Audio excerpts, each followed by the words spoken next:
I need a place to live that my family can grow. I'm living in horrible conditions. Buying a $300,000 to $400,000 house when you make $35,000 a year, the only way you can do that is through a program like ours. Our core program is our mutual self-help housing program. Problems are best solved when people involved are part of the solution to their challenges.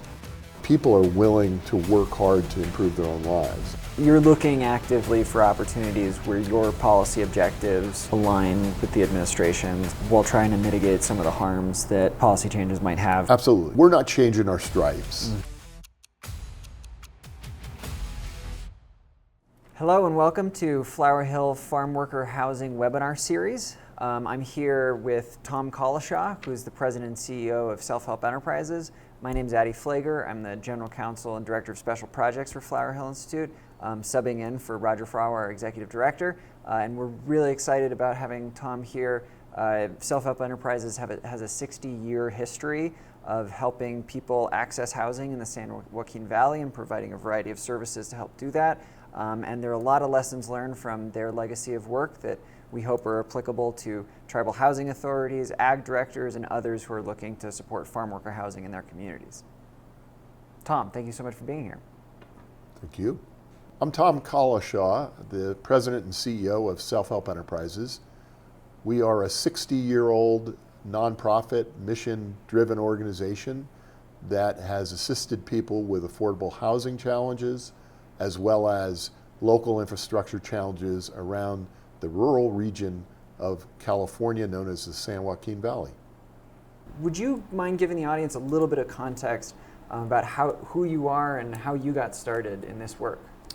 So I am a displaced East Coast person who got through 4 years of liberal arts college in upstate New York, and pretty much was aware that at that point in my life that I wasn't really headed for Wall Street. Mm-hmm. So I signed up for something called VISTA, Volunteers in Service to America, which people knew as the Domestic Peace Corps, where you would commit to 1 year of doing work in community somewhere in the United States. And I got an offer to go out to Visalia, California to work with farm workers doing housing rehabilitation, mm-hmm. and I took it.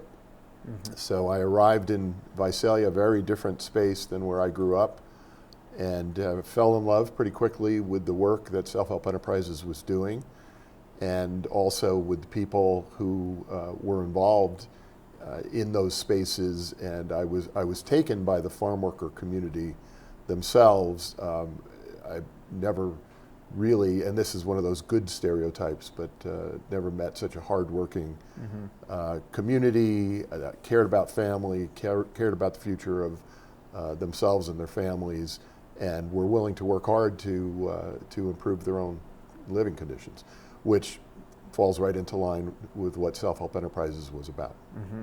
And you've been with the organization for decades now. Can you tell us a little bit about your path to the top of the organization? Yeah, so I finished my year commitment to Vista and did go back east, worked for the PIRG movement that was associated with Ralph Nader, Public Interest Research Group. I worked for NIPIRG, and then got an offer to come back to Self-Help Enterprises as a full-time paid staffer.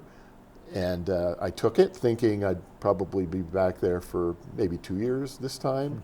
Mm-hmm. But then I met my future bride, and that changed sort of everything. But so all told, I've been there for 43 years mm-hmm. now, the last dozen or so as CEO. And one of the things, I used to be embarrassed about saying how long I worked for Self-Help Enterprises, because my presumption was people would think, what, you couldn't find another job anywhere else?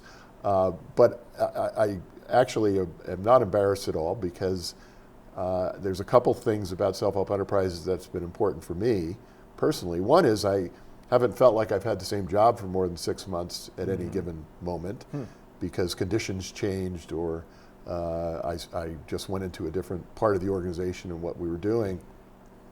Secondly, nobody's really ever told me no. And that's a pretty remarkable place to be. But more in seriousness, I think just working around people that are dedicated to the same mission is inspiring. It gets me up in the morning, and 43 years later, the work is different, but it's also the same work. And to see progress in some areas and needs that continue to be frustrating, that you can't solve, but overall, I sleep well at night. That's good. I'm glad to hear it. In that 30-year period, what have been some of the most impactful projects or work that you've done with self-help enterprises?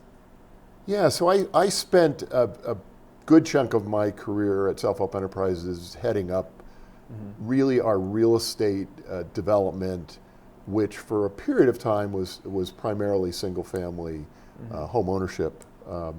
Our flagship program, our core program, the one that got us incorporated in the first place, is our mutual self-help housing program, and that's a program that we pioneered there in Tulare County, California, and we would aggregate 10 to 12 families at a time, get them prepared for a home ownership opportunity, help them get the financing they need to purchase their home, but also have them commit to one another that they would put in 40 hours per week of labor to help each other build their own houses. We provide an on-site construction superintendent so that they have the expert that they need to help them through that process. But the way it works and the way it differs from other great sweat equity opportunities like Habitat is that it's that sharing of labor. Those 12 families enter into a pact with each other to provide labor. And they start 12 homes the same day, and nobody moves in until all 12 homes are done. So you may not work on your own home for 2 weeks, 3 weeks at a time during the construction period because we're framing the Lopez house or we're framing the Smith house. But that's the way it works.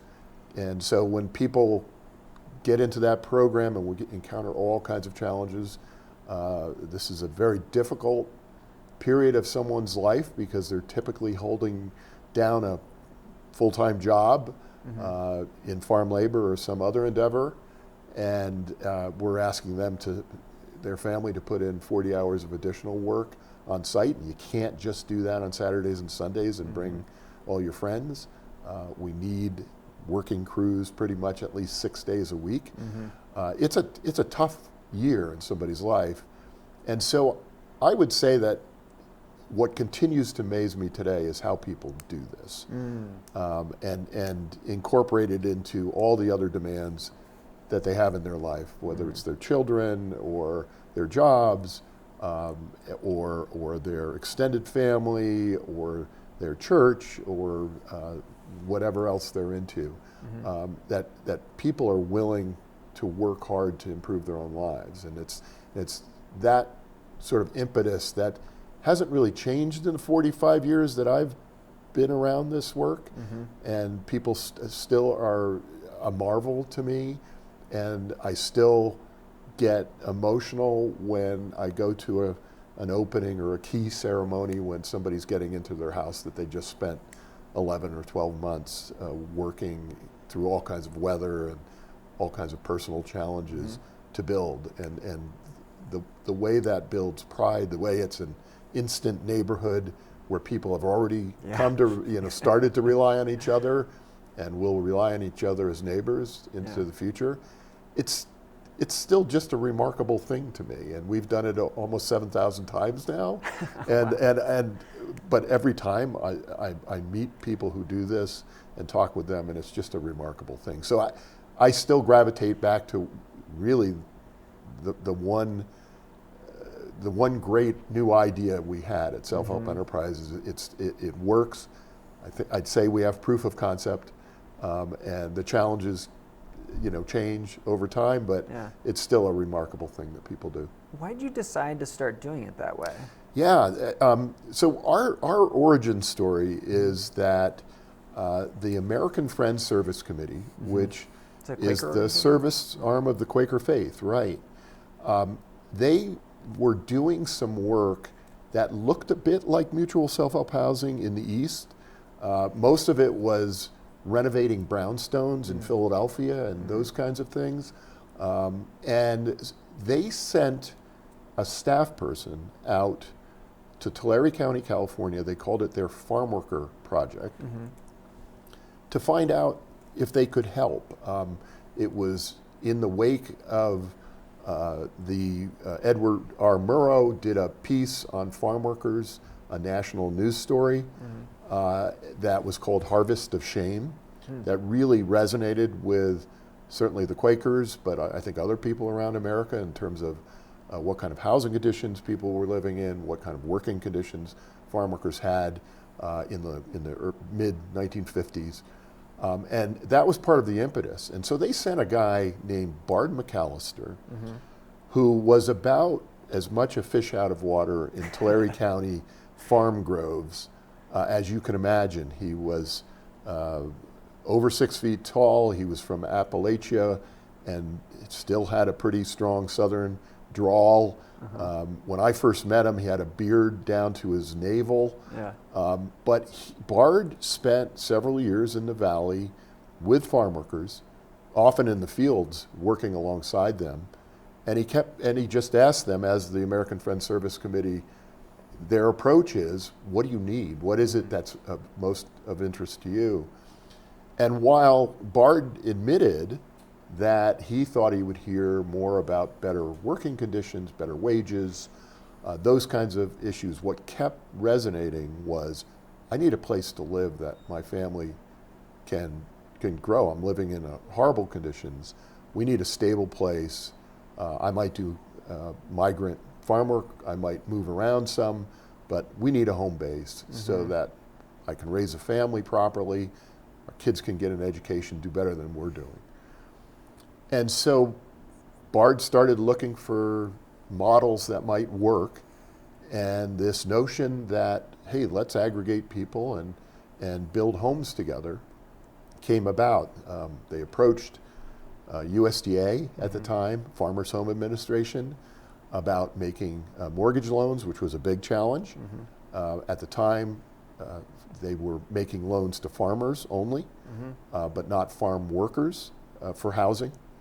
And that was the big change. There was a group of people led by Bard and others that became incorporators of self-help enterprises to get that single change that allowed 502 mortgage monies through Farmers Home Administration to be used not just by farmers, but by farm workers. And when that change happened, they had a first project was in Goshen, California, a rural community outside of Visalia. 3 homes were built, and then in fairly short order, another 6 homes were built in the Cutler-Orosi area of Tulare County.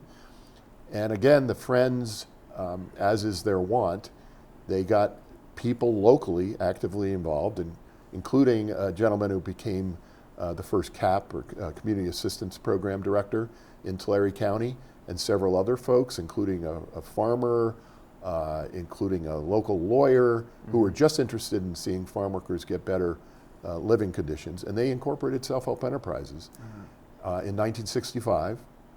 And and this amazes me to this day, we just did our 60th anniversary, and so we did a lot of looking back at the history.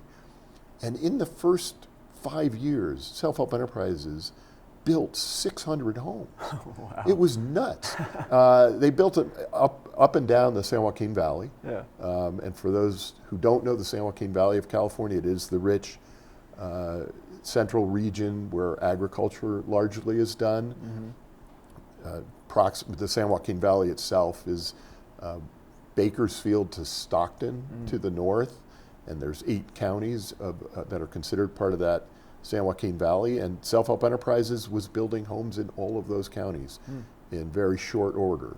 And this was what they were on earth to do, and they were doing it at a pace that was remarkable, frankly, to me today. We struggle, these these days to build 90 or 100 houses a year, just with all the red tape, the funding limitations and those kinds of things. And they were doing that and then some back in the late 60s. It's remarkable to me. Yeah. Has that pace been kept up for the entire history of the organization so far? Pretty much.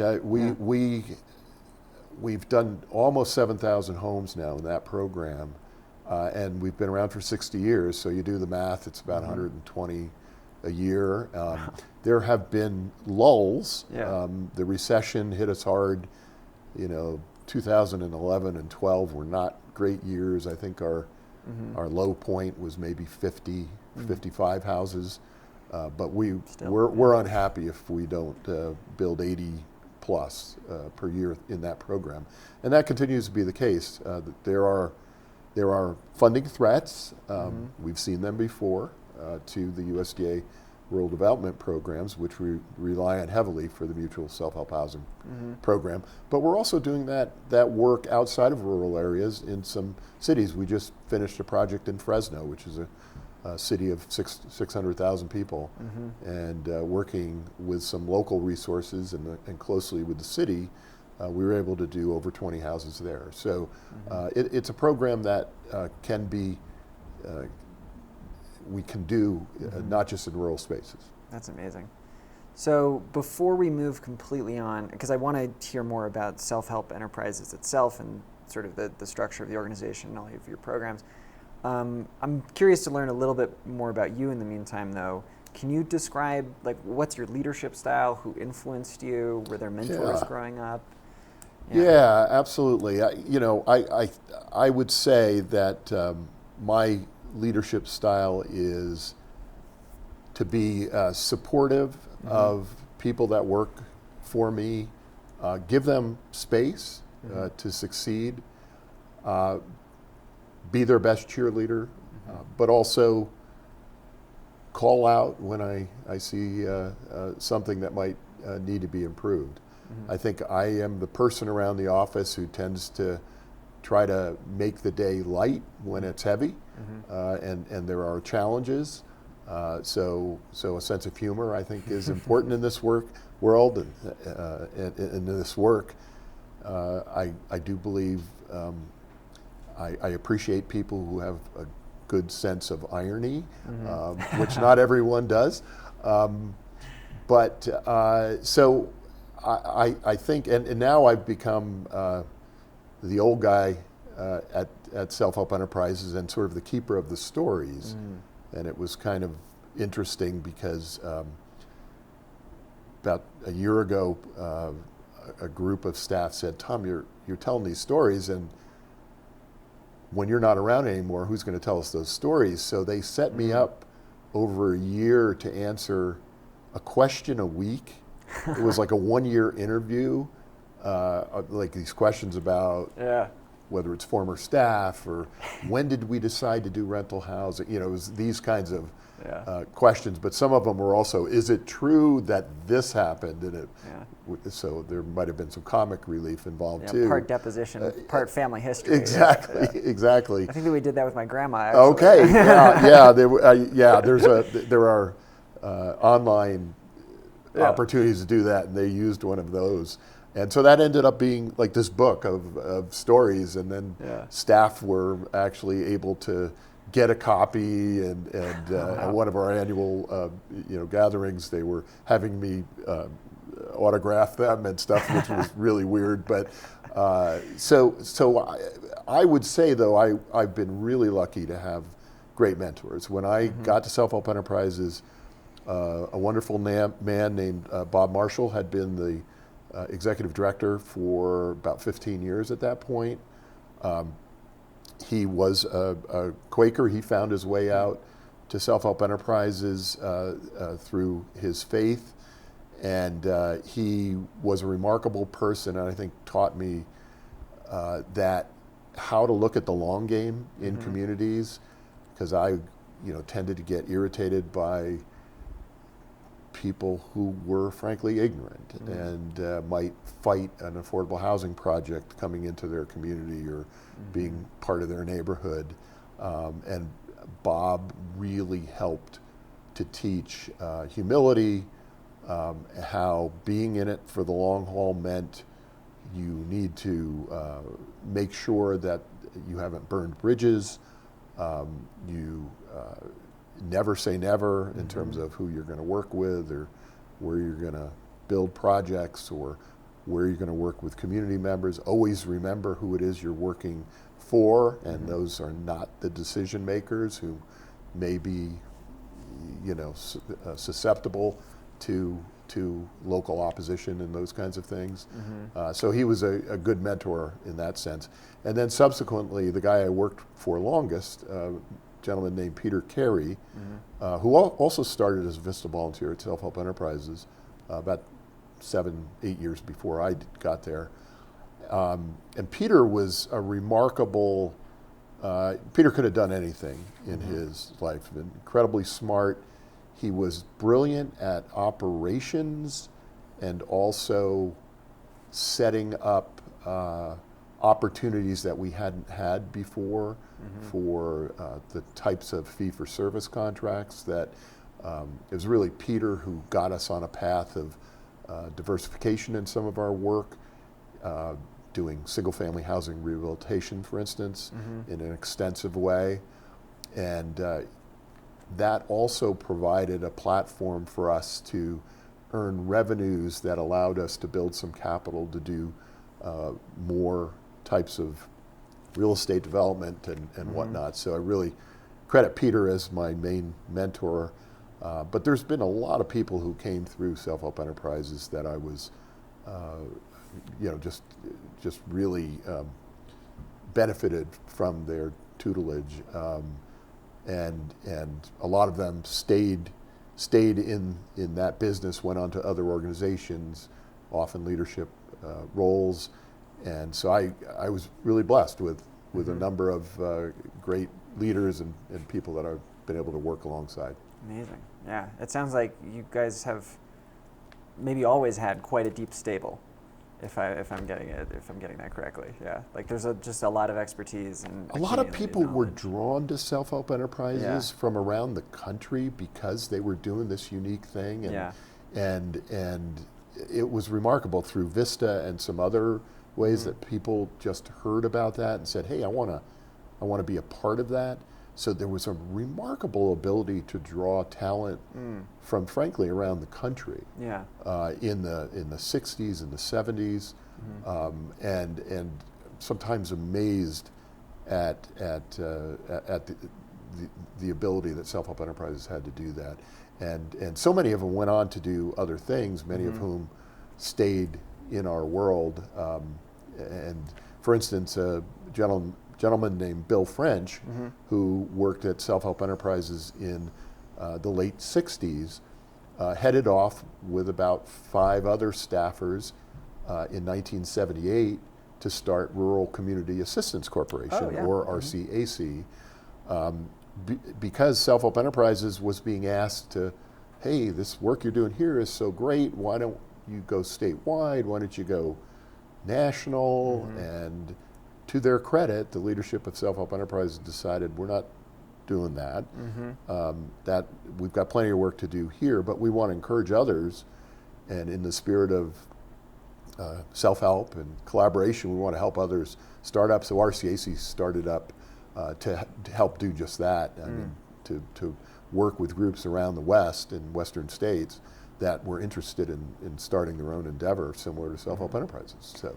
And so actually, while we're on that point, I'm curious, during our conversation this morning, you mentioned sort of this difference between opportunity-driven and mission-driven, and how that's really informed your decision to keep your scope constrained to a specific geographic area that you know really well. Can you say more about sort of that distinction? Yeah, so we've had a pretty clear history of sticking to the knitting. Our mission is clear to us. We don't follow opportunities as much as we try to adhere to our mission. And what that's meant for us, it's meant a constricted geography first, but it's also meant that we don't chase funding opportunities because they're sort of this year's model or sexy or whatever. We want to know that we can add value before we get involved. A good example of this, about 7 or 8 years ago, our homelessness crisis became so prevalent in California, not just in San Francisco and LA, but in our rural spaces, Central Valley, people were starting to see tents on ditch banks, all kinds of challenges. And so because of our past and our rich history in developing housing, people understandably came to us and said, how can you help? And instead of jumping in, we tried to figure out, are there spaces that our core competencies will add value? We decided there was. We were building a lot of rental housing for families, traditional affordable rental housing. And what we realized is that there were a lot of folks that were without a home who they were in the system. They had actually become eligible for a voucher to rent an apartment that would pay up to 100% of the rent at an apartment, but there were no apartments available to them, either because landlords didn't want to rent to them, but more because there just was not enough housing. So we said, well, we could set aside units in our new rental projects that we could earmark for the folks coming out of homelessness. And so we started doing that, and that was our entry point into permanent supportive housing space. And now it's 7, 8 years later, suddenly, to my amazement, we have about 400 units of permanent supportive housing in our 3,000 plus unit rental housing portfolio, which has created new challenges, frankly, and there was capacity that we are continuing to build around serving that population, and with a really enriched services environment and wraparound services, and pulling in the folks that are providing services and making sure that that's done the right way, and our own staff plugging gaps where they exist has been a challenge, but it's also been one where I think we've been able to add value to that really critical need. But that is an example. At one time, Self-Help Enterprises was doing some workforce development, employment type stuff, spun that off to a local nonprofit who's doing a great job because it really wasn't a core thing for us. We did the same thing with weatherization services. There was others doing it. We didn't need to compete for resources. We had plenty on our plate doing our core activities. So I think that's how we try to approach. That's why we say we're more, mission driven than we are opportunity driven. That's what a great manifesto. Yeah. This seems like a good opportunity too to transition to now sort of. Can you give us an overview of the architecture of Self-Help Enterprises, your various programs, all the different stuff that you guys are involved in? Yeah. So we are a staff these days of about 230 people. We still have our core programs continue to be single-family home ownership. We have our active mutual self-help housing program as really the largest piece of that. We also do housing counseling and education for home buyers in general, but also people feeding into our programs. We also have in our single-family homeownership program, are doing more of what we call infill development, often with local public partners. We're able to build houses conventionally and not through the mutual self-help housing method, but to turn them around and get them to low-income home buyers. So that's the home ownership piece. We also have a active and vibrant rental housing development program. We currently have over 3,000 units at 60 sites as we speak. We've really ramped up that activity in recent years to adding over 300 units a year for about the last four years running. That portfolio has about 600 units reserved specifically for farm workers. I mentioned the 400 or so units for permanent supportive housing. The rest are all affordable to low-income people, mostly under the low-income housing tax credit program. We also, because of that rental housing portfolio, have an active asset management team. We don't do our own property management, but our asset management team works closely with our property management firm that we use almost exclusively throughout our portfolio. And we have a resident services team who, because we coordinate all of the resident services at all our sites, whether they are permanent supportive housing sites or whether they are family sites. So we have an active team that's deeply embedded really in all of our projects, and also coordinating service providers from around our service territory. We also do infrastructure development. We call it community development, and that is water and sewer infrastructure. Self-help enterprises figured out pretty quickly that in order to develop single-family homes or any type of housing at scale, that rural communities of the valley had infrastructure challenges that needed to be met before you could do anything at scale.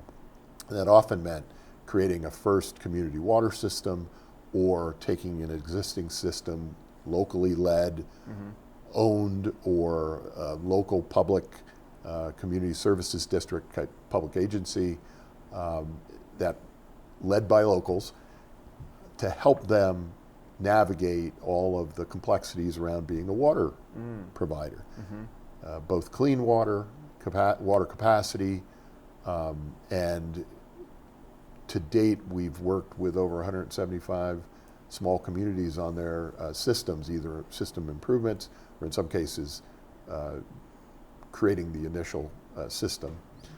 So we're doing that work and wastewater as well, so water and sewer work.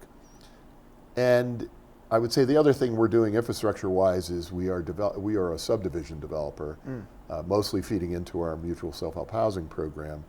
But that part of the real estate development is a significant effort as well. That includes private lenders, local entitlements, developing sites sometimes as large as 100 to 200 lot subdivisions. So we're a subdivision developer as well.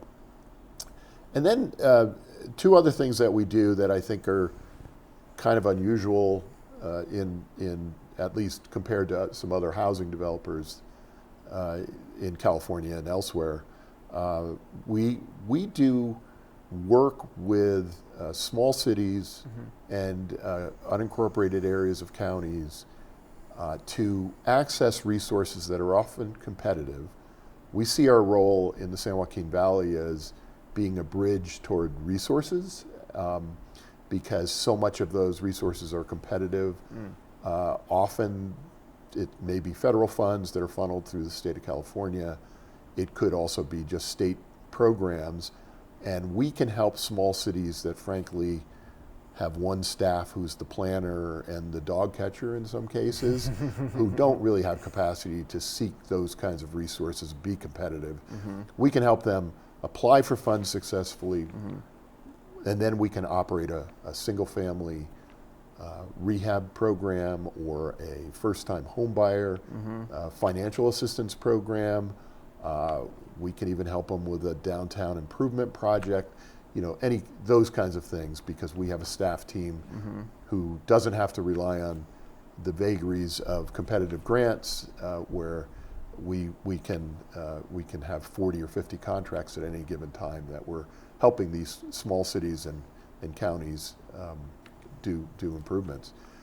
And then the last thing that we're doing, and unfortunately it's become the one of the real prime areas of growth in our organization is what we call emergency services. And I would say maybe it's more appropriate to call it climate resilience work. In 2014, we were in a particularly severe drought cycle.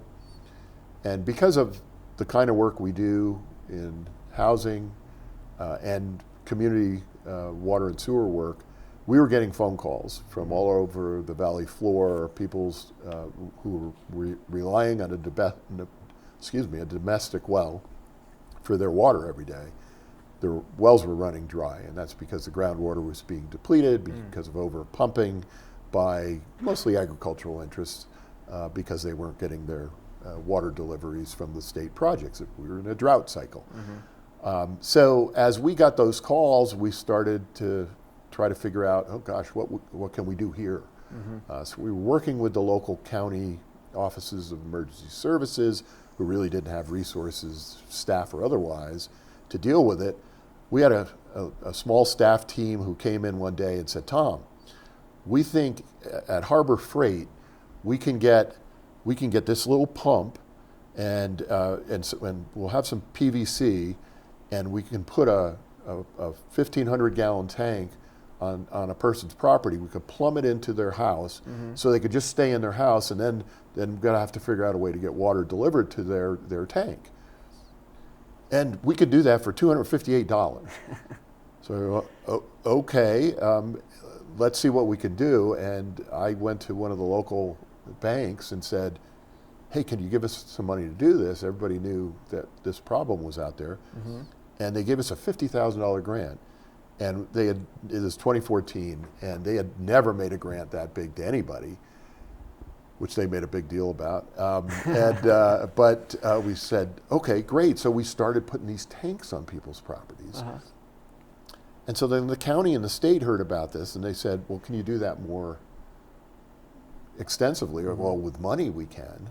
So for about a 3-year cycle, we placed over 1,000 tanks on people's property. And then we had a few decent winters. The need tailed off a bit, but then we were right back into a drought cycle in the late teens, 2018, 2019. And the state of California came to us and said, hey, can we just leave out the middle man this time, the counties, and just work directly with you guys? You know what you're doing, you know how to do this work, and you can help with the resilience piece, which is getting people new wells or connected to nearby systems so they have a permanent solution. And we said, yeah, we think so. And almost overnight, that became a 70 staff person effort. Wow. Yeah, and we've placed over 3,500 tanks on people's properties. We've probably down to about 900 right now, which is good news because we finally were able to ramp up some of the drilling of the new wells. And so we're drilling new wells at about 25 to 30 a month now. The idea is to get everybody onto a permanent solution, but there are a lot of moving parts in that work, including testing, well testing, water quality, working with the contractors, including well drillers, also all the intake and eligibility verifications, and bottled water deliveries, which we are also doing. So that sort of first responder plus, and then that dovetailed into some work in climate resilience through a state program where we're doing outreach to remote rural areas on disaster preparation and recovery. So not just around drought, but also around wildfire or flooding, other disasters. Interesting. So, crucial question: is Harbor Freight still an important part of the equation, or have you guys found a different supplier? No, actually, we found a different supplier that does more I was hoping that of we get the sponsored. at bulk. No, it was just interesting because that's where they went, and they literally dumped this set of parts on my desk and said, "Hey, we think we can do this." It's like the Apollo mission. Like that Apollo 13. That's what it reminded right? me of. Exactly. Cool. In our conversation this morning, one of the things that you mentioned and kind of alluded to at the beginning of this conversation was that Self-help enterprises really values building talent from within the local community and sort of developing that talent and finding ways to retain it. And clearly they did a great job of retaining you. And so even if you're an East Coaster. But I'm curious, like, what are the ways in which because this is a huge issue within many of the tribes that Flower Hill works with is this brain drain and the fact that if you develop good talent, a lot of times it's hard to keep them around. So how do you navigate that issue? Yeah, a huge challenge for us, especially in a space like California that has a pretty robust group of mission-driven nonprofits that do affordable housing development, particularly rental housing development, and how similar that work is, regardless of whether you're working in San Diego or in Fresno. We long ago realized that we were not necessarily going to get the top talent coming out of Berkeley or Stanford who might be inclined toward a mission-oriented career and interested in real estate development. We don't necessarily compete well for those folks, even if they came from the Valley originally. A lot of those folks tend to gravitate toward closer to the coast, put it that way. So we kind of embraced some years back that we're going to have to recruit the best and brightest we can find locally,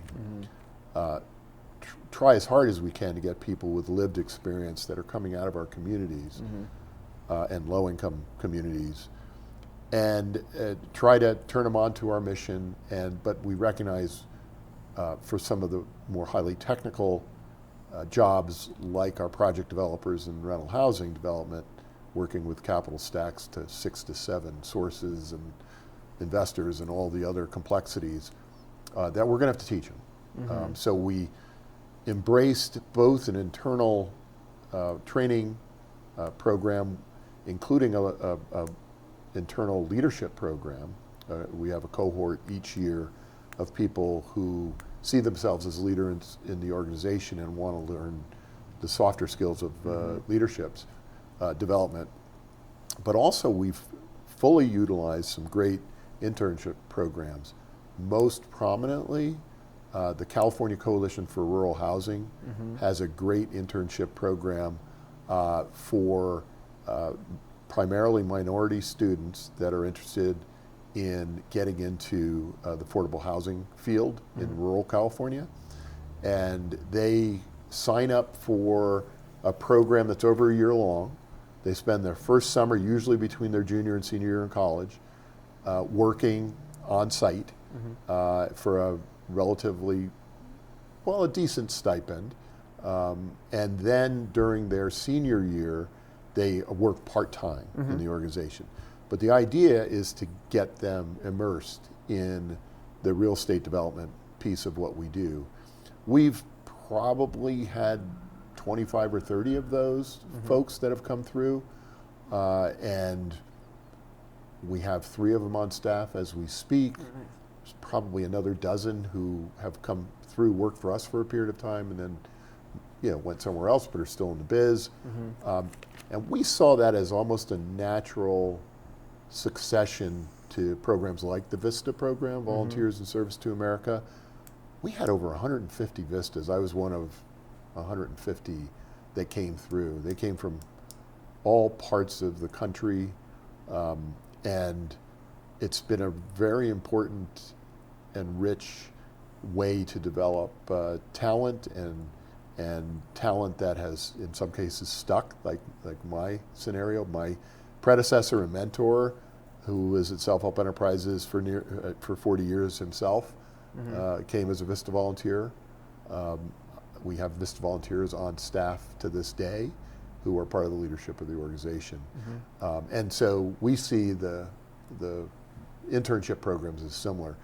I was lucky enough to be part of a group that convinced a major donor, Morgan Stanley, to about 3 years ago, to invest in a mid-career program, because one of the things we also recognized in the rural housing space was that people often had good programs they were involved in, whether it was like the CCRH internship program, where they had a network of other professionals.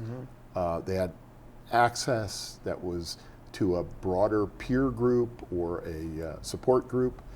And after 3 or 4 years, suddenly that kind of disappeared on them, and a lot of people were getting lost in their careers, or not lost, but like, oh, maybe I'll be do something stagnating. Yeah. Right, that's a better word. And so we just started this program, and CCRH, California Coalition for Rural Housing, is who Morgan Stanley selected to operate this program. And we have 2 staffers in their first cohort right now. Oh, wow. Both have been with us 3 to 4 years. And they, so we're anxious to see how that program unfolds. And they also include other leadership in the organization in some of the training modules and that kind of thing. So we have hopes for that as well. Just drilling down a little bit into the farm worker component of the work that you do.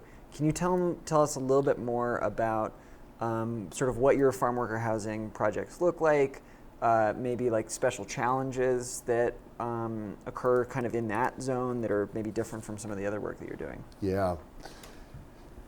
So, the first thing to know is that we don't necessarily think of projects as farm worker versus some other type of project, because we know that in 90% of the cases or more, we are going to be housing farm workers, whether the housing is restricted for that or not.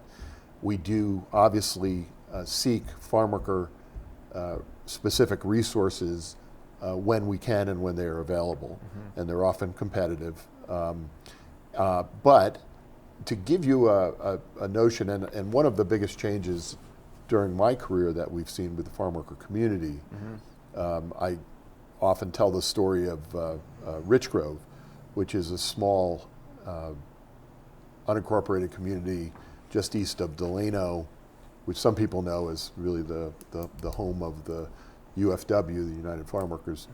And it's not far away from there, but it is a farm worker town, always has been. We helped them get their first water and sewer system. We started doing housing there in the early 70s. But in about 1987, we built 2 rental projects there. One was a 514 project, which through USDA, Rural Development, used to be Farmers Home Administration, which was restricted to farm workers and had full rental assistance. So you could move in there, and regardless of your income, you would get assistance from your rental assistance to be able to afford that payment. Next door, we built our first ever low-income housing tax credit, investor involved rental housing, literally next door. We were concerned when we opened up because the tax credit rents were going to be higher because they didn't have rental assistance. So we tried to spruce them up a little bit differently, made the units a little bit bigger because we wanted sort of there to be a reason to pay a little more for your rent. And built them both side by side. They opened up within 6 months of each other.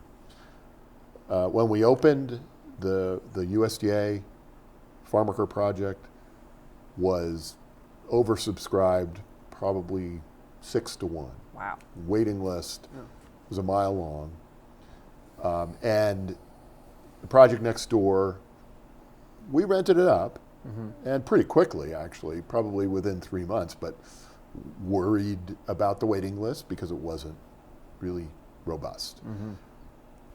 Fast forward 20 years now, 30 years later, exact opposite.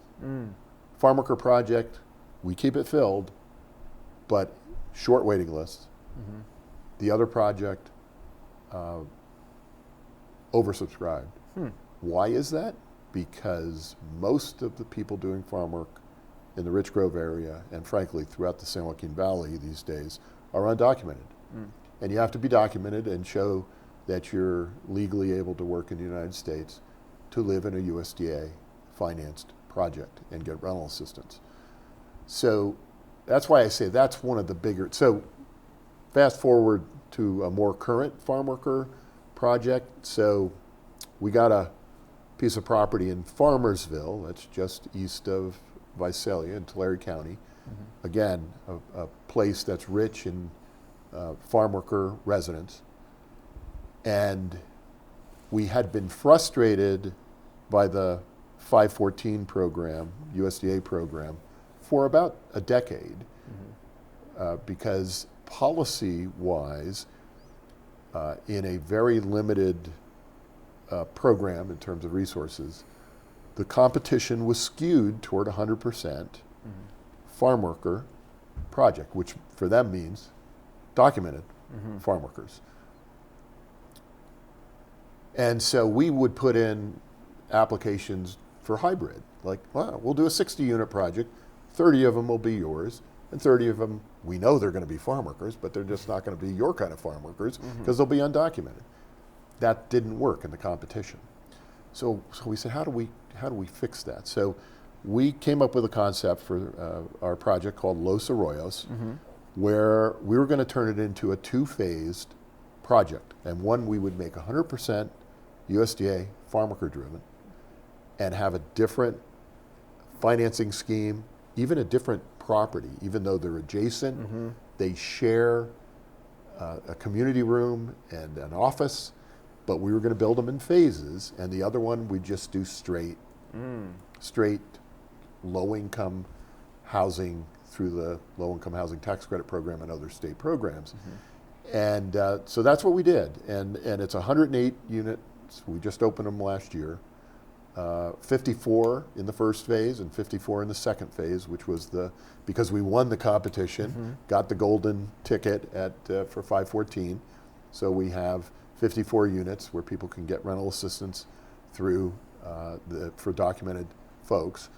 And that worked because there was a separation in the phasing of the projects and the ownership was different? Exactly. Exactly. Different. Okay. Yeah. Both had different limited partnerships, both managed by self-help enterprises. So there's very little daylight. And if you went onto the site, you wouldn't be able to tell where one part of the project, it's all the same architecture. Interesting. It was all designed together. And were the capital stacks different for that project? Okay. Yeah, the capital stacks were different. The 514 project, actually, again, to be competitive for the USDA money, we actually reduced, because part of their competition is how much other monies you leverage with their. So we played this game where we could have gotten up to 2.5 million, but we only asked them for 750,000. Oh, nice. Because what we really wanted was the rental assistance that came along with it. Yeah. The 521 rental assistance. So, and we won, but the capital stack there looks like a very small sliver. It's a $25 million project. Most of it was raised from tax credit equity because we got 9%. We were, again, successful and competitive 9% tax credit program. And we also used a state farm worker program that's known as the Joe Cerna Jr. Farm Worker Housing Grant Program in California for additional soft financing. So that one looked like about 2/3 of the money come from investments through the low-income housing tax credit program. Another quarter of the money comes through various soft money sources through the state. And then our permanent debt is the 514 loan, which we have to make a stroke on each year, which I believe that one we also use the 538 loan guarantee program for a small sliver of the funding. So that's with the capital stack. The rents are between $350 and $1,000 a month. Wow. Okay. And one of the challenges, and this is a problem that we're trying to deal with the state of California, they folded their farm worker program into sort of a one-stop shop for multifamily resources. And with that came a deeper targeting requirement for even for the farm worker units. And so we have some 30% area median income rents and requirements for people. And I always say the only good thing that came out of the pandemic is that we realized that farm workers are essential workers. And at least in California, we saw that happen. And incomes have improved in the farm worker space. And there are very few households that do farm work these days that are making 30% of area median income. Most are making more, which is good news. Yeah. But it's bad news when you have a 30% unit that goes vacant if you can't find a farm worker, because you need to find a farm worker at that income level. It just kind of creates an incentive to pay farm workers less in some ways. It's a perverse way to do policy. And so we have been complaining. We think we'll get some relief on this and say, quit. Our farm workers are making between 50 and 80% of area median income in most cases, or 40, 45 to 80, I would say. And that's the sweet spot. It's not 30%. So that's been a challenge. So that's one model that is a recent model we've used. One that's probably a little more typical would be Santa Fe Commons in the city of Tulare, which is actually one of the larger cities in the valley. I don't know, Tulare's probably got 80 or 90,000 people now. And there we were able to just layer in some of that state Joe Cerna monies. So we have some set-aside units in a project, a large project of over 140 units altogether. We have layered in about 25 units that are farm worker restricted, another 15 units that are actually permanent supportive housing, and the rest is family housing. But I would again say that whether we have over 3,000 units of rental housing, I am probably being conservative in estimating that probably 2,500 of those are inhabited by farm workers. Interesting. Okay. Yeah. Because they're projects with good rents in communities, and we have farm workers that live in our larger communities like Fresno and Visalia and Merced, and we also have farm workers that live in very rural communities closer to work. And so our assumption is every project is a farm worker project, whether it's single family or multifamily, whether it's urban, whether it's rural by certain definitions. And so if every project, so does the mutual self-help projects that you do often involve a lot of farm worker families that ultimately inhabit those? Absolutely. And are either of those, the Los Arroyos or Santa Fe Commons, or either of those the mutual self-help model? Or they are both rental housing projects. Okay. Yeah. Yes, to your question, mutual self-help housing is built mostly by farm worker families. That has changed. We have more people who work now in the service sector, in the hospitality sector, folks like that, because it's become so out of reach, certainly for low-income people throughout in all of our markets, to afford their first home. So they need the kinds of assistance that you can get, both the sweat equity piece, which provides really a down payment, which they don't otherwise have. Buying a $300,000 to $400,000 house when you make $35,000 a year, the only way you can do that is through a program like ours, and so, but the rich tradition of farm workers in that program continues to this day. So even building in a place like Fresno, where we finished a project recently in mutual self-help housing, we had farm workers in a community of 600,000 people because it's close to the farm work, close enough, just outside the city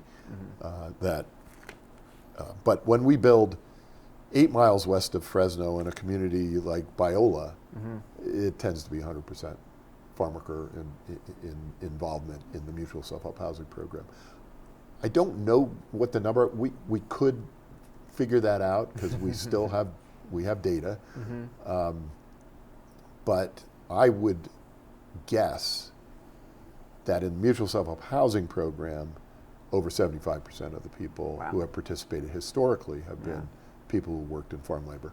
So it's a model that works for that community, obviously. It certainly is. And when I watch, come to know the community around the country of mutual self-help housing providers, it's not a huge community. It's maybe 80 to 85 groups now, and we have an association, which I'm a president of. But it is. I do see some efforts come and go in certain areas of the country, and it's just inescapable to me that one of the reasons it's been so successful in our area is because it's been embraced by the farm worker community, which, again, good stereotype. Hardworking community is not, hard, difficult labor scenarios are, just sort of easier, or more easily tolerated. Yeah, absolutely. I guess. Yeah. So yes, I would say farm workers continue to be the backbone of that program. Yeah, I'm curious too. So there's, for the tribal ag programs, tribal housing authorities, one of the major problems that those institutions encounter when they're trying to develop housing is keeping costs under control. It seems like the mutual self-help program does that partially by sort of replacing some of the labor costs with sweat equity from the families. Are there other ways, either in your homeownership programs or your rental programs, that you help control costs and hit that pretty remarkable monthly price point of $350 to $1,000? Yeah, we're known in California for a lot of different things. One is it's incredibly expensive to develop housing there, including affordable housing, and it's particularly egregious from where we play in that sandbox, because it costs us more these days to build sort of low-income housing tax credit based affordable rental housing per unit than it costs to build a self-help, mutual self-help, single-family detached home. There are a bunch of reasons for that. A few of them good reasons. We're building projects that will last. We're building very green projects. We're building sustainable spaces. But the good part of that equation probably ends there. We're also supporting an incredible industry of lawyers and tax credit syndicators and engineers and architects and everything else that goes along with it, and lenders that we pay interest to, and also handsome developer fees. That all goes into prevailing wage. All of this goes into why those units cost that much. But that said, the things that we have tried to do, density is clearly a big part of this. In our single-family program, one of the things I'm kind of proud about is that when I started in this work, most of the single-family zoning laws around the valley required at least a 6,000 square foot lot. And we were one of the first to use the density bonus law that was approved in California in the 70s, which allowed us to build a denser single-family lot. So we were building 5,000 square foot lots back in the 1980s when most of the world was still 6,000 to 7,500 square foot minimums, and designed a good product that worked for families, still had enough of the picket fence, backyard space that people really, was part of their home ownership dream. And we're now we're doing some product now and looking at some product in our self-help and infill development, single family detached that will be more dense than that. We've built on lots as little as 2,800 square feet now. That's tough to do that as a detached product, but there are savings for sure to be had. On our rental housing side, our earliest projects were often single-story garden-style apartments with a lot of green space. Wasn't unusual for us to build at like 12 units to the acre, maybe 15 is the top end through the 90s and the early aughts. And now we're pretty much building at minimum 20 units to the acre, more often 25 units to the acre, and we finished a downtown project in one of our larger cities, Visalia, that's 53 units to the acre. So we're doing more, for us that means 3-story product, and that's certainly density is one way to deal with costs. But there are some other things that we've tried to do, bulk purchases. We certainly had challenges during the pandemic with the supply chain. We think they're being resurrected these days by tariff approaches, and so we've learned to do some pre-ordering of certain products. We've tried the manufactured housing approach. We actually built a 52-unit manufactured unit only, really mobile unit only permanent supportive housing project with a local partner. Didn't turn out to be the cost savings that we had hoped for, and we've done enough in the single family rehab space where we've replaced manufactured housing units with new ones, and we just haven't yet seen the kinds of cost reductions that one would hope for, and so much of it has to do with where the units are being produced and how far they need to travel. Quality and control, the quality control is a major challenge. But we've done some other things. We reuse architecture in our rental housing projects, and we can save up to $500,000 a project by reusing buildings and putting them on different footprints for different sites. So we do what we can. The other thing we do on our rental housing developments is we have a select group of bidders or contractors that we will work with. Right now it's maybe four of them, and we're able to negotiate profit and overhead up front and sort of get that out of the way and agree to what that'll be, and then include them during the pre-development process so that they could be part of value engineering. I always love to get into a room with a builder and an architect because the sparks will fly, but usually you end up with a better solution because the builder knows, I can't get that. What you're doing right there, I'm going to have to order that special or whatever the issue is. And I think that some of the value engineering stuff has been very important to trying to keep costs under control. And having that conversation up front, I'm sure, saves you time. Having a team that includes your builder is really important.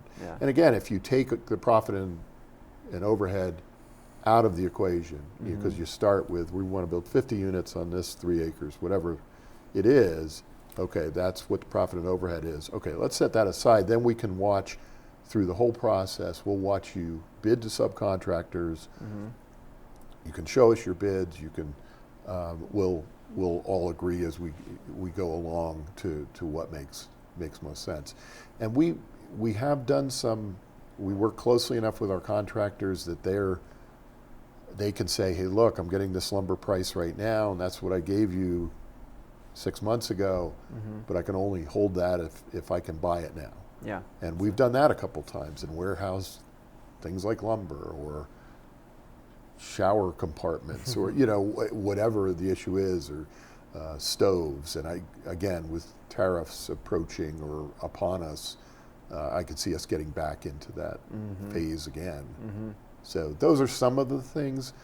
Whether we've been incredibly, I mean, I think one of the things in our self-help housing program and our single-family program in general is that we're not profit motivated. So there's been a number of situations where the values of homes are going up so dramatically while we're developing a subdivision that we get around to selling a lot to a low-income family to build their own home or have somebody build a home for them. And maybe we have hard costs in the lots of $80,000, but because house prices are what they are, we could probably sell that lot for $40,000 more, but we don't because we don't need to. So it's not just sweat equity, it's often profit motive. That people benefit from. There have been a few scenarios where it's become so crazy in terms of what the market's doing. We've worried a little bit about a windfall profit scenario because families who buy a self-help home, they don't have any restrictions on who and when they can sell. Oh yeah, so they could just if it's increased enough. Does that happen? Or well, you know, it's funny. Not funny, but it's interesting that was this big worry, and when a lot of the state programs wanted to do deed restrictions on who people could sell it to, and we really... I'm sure many of the tribal housing authorities are going to be very familiar with that. And we've always been on that side that says, wait a second, you know, we do rental housing and that's really important and we understand what that is, and when you subsidize a rental housing project, absolutely you have the right to restrict that for not just the people who initially move in, but future generations, because that's who you're subsidizing. You're subsidizing generations to come. And in California, that means at least 55 years. However, when you're doing a single-family home ownership program, certainly for a low-income family, you're really subsidizing that family. And you're giving them a wealth-building opportunity. You're trying to break the cycle of generational poverty. It's a different goal. And so if you restrict their ability to do what every other homeowner is able to do, all of which, or many of which, are going to benefit from other subsidies that don't restrict who they could sell to, like the tax deduction that you get through your mortgage interest on your tax return. But nobody tells you, I've been taking that deduction on the home I bought for many years, and nobody tells me restricts who I could sell my home to. But suddenly you do this with a low-income person, you provide subsidy. So our approach is for you to take a reasonable share of that appreciation that's commensurate with your original investment in the deal. That's fine, and get your money back, whatever.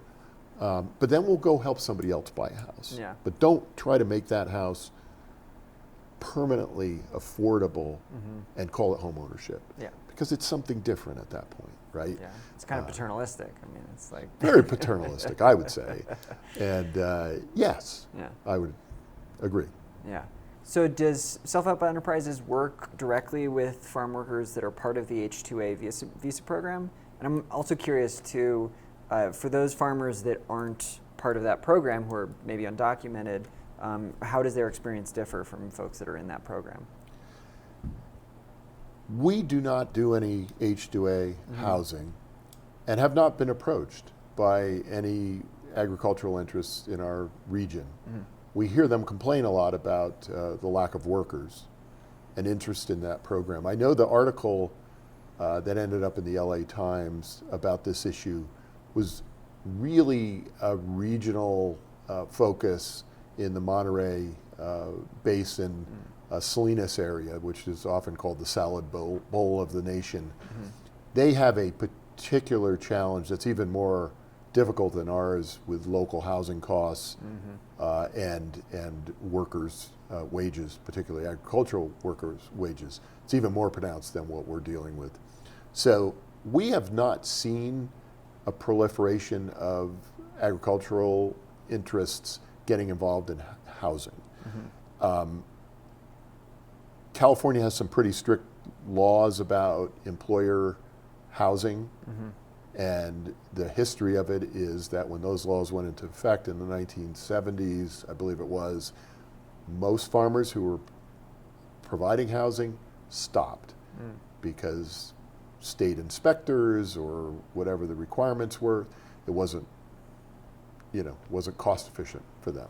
We actually picked up our first ever rental housing project from the Dole Corporation in a place called Planada in Merced County. They had an old farm labor camp that they were going to abandon. It was abandoned. And we ended up purchasing it with USDA money and providing what to this day is great farm worker housing. But we just don't see it. Dairies, a little different there. The smaller family dairies still often provide housing to their workers, but it's usually a relatively small workforce. It's in the, a dozen at the most, rather than hundreds during picking season.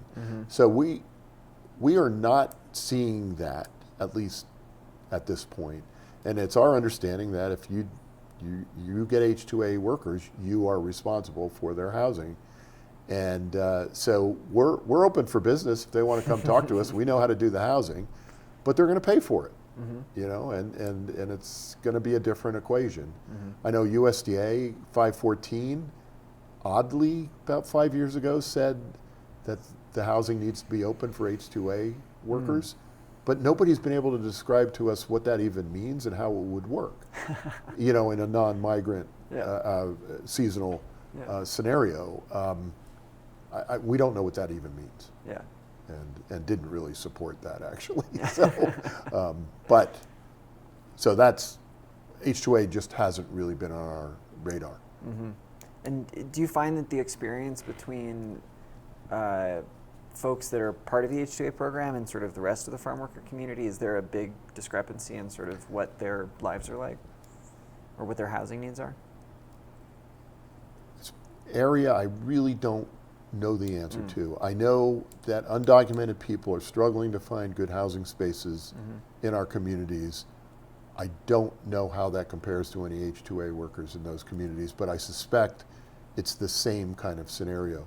What I have heard, but it's mostly about folks on the Central Coast, is that the H-2A sponsors are buying up old hotels or motels and that kind of thing to try to house their workers. But I just don't see it in the San Joaquin Valley, or it's not a prominent feature of our agricultural worker space that I am aware of. That's so interesting.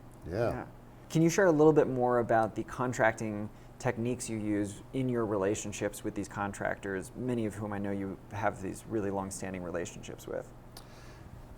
Yeah, I would say kind of a little different picture on the single-family development side than the rental housing side. On the single-family development side, I think we've really worked to develop a good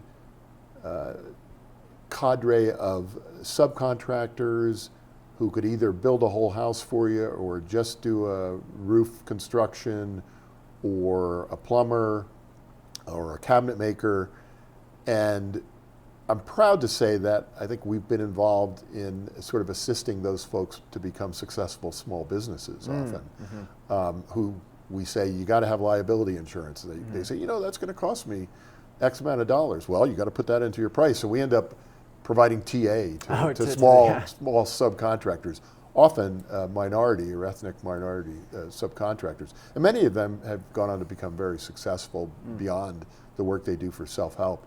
And so that's sort of an organic space where we just work with small contractors. We try to get the best prices we can.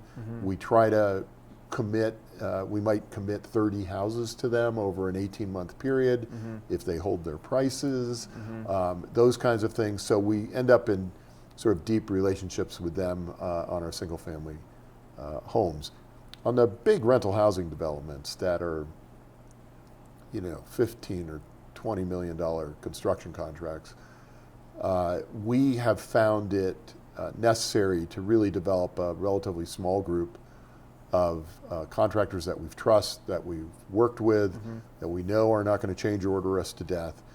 But we do, with them, try to take out some of the variables we can deal with up front.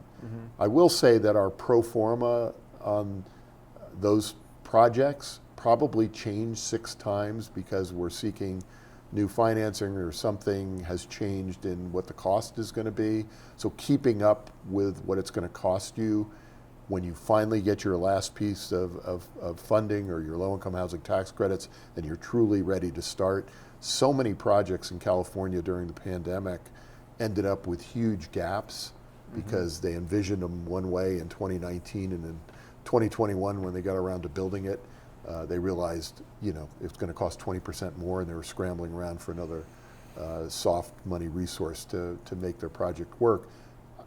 I'm happy to say that didn't really happen to us. One is we built in a significant contingency. We try to reuse our architectural plans to the extent that we can.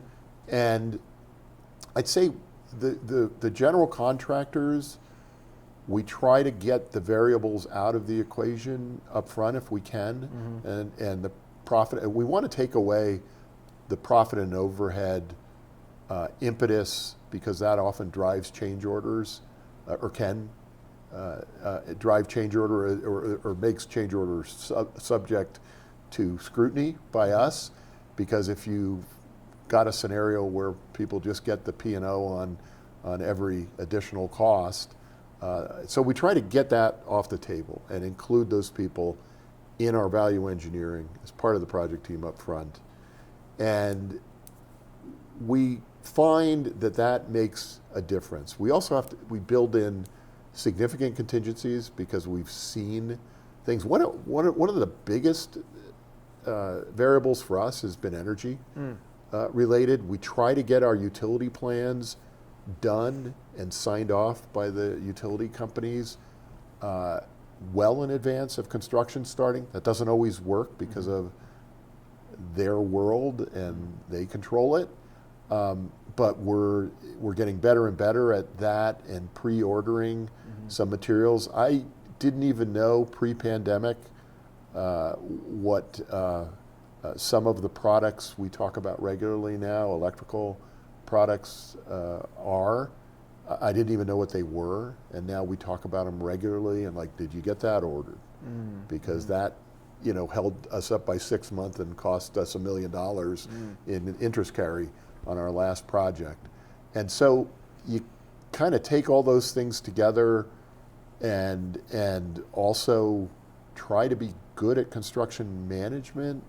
You got to have people with experience, and when there have been moments where we have not had deep enough experience on construction management, we have hired good other folks who could play that role for us, the kind of person who could go on the site and ask the right questions of the contractor, ask them, have you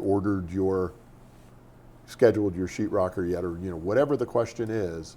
That makes a big difference, because we could be paying literally hundreds of thousands of dollars a month on interest carry if the project was supposed to be done in 15 months and it takes 18 or 20 months for them to deliver it. There's always good reasons why they can't do it.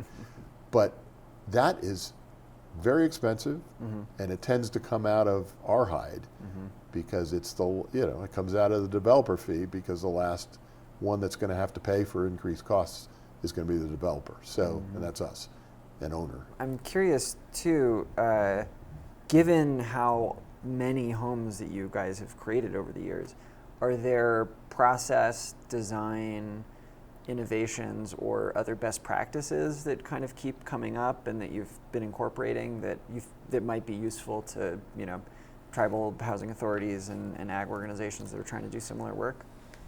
Yeah, I think so. There are things that we kind of start with that have just become part of how we go about it. I mean, we want people to have access to services. So transportation, being close to services is important to us. Schools, churches, other grocery stores, some of the obvious ones.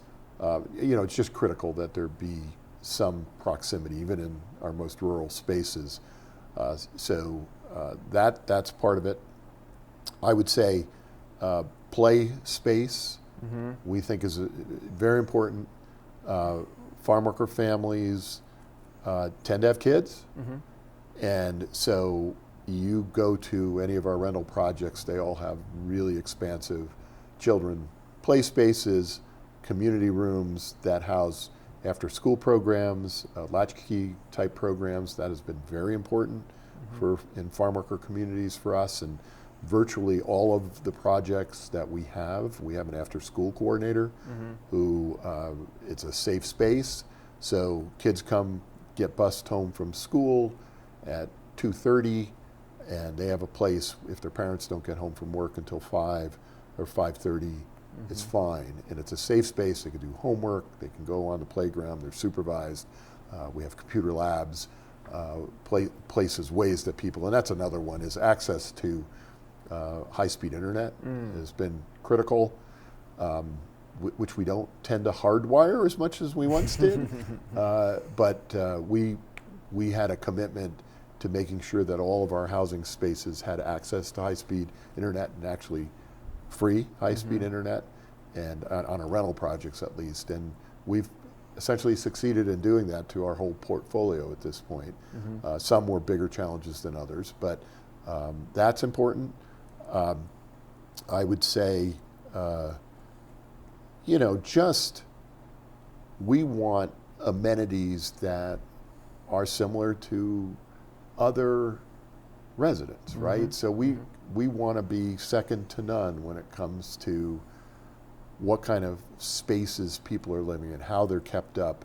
We don't want there to be any discernible difference between single-family homes in our subdivisions and entry-level single-family homes in other. As a matter of fact, we consider ours to be better. And more.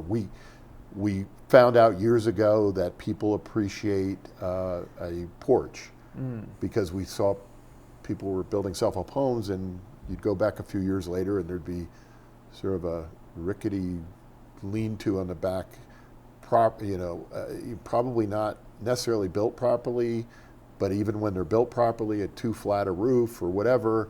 And so we started building in patio spaces within the house structure itself, where you could put a barbecue. It's an entryway to the backyard, which is well utilized.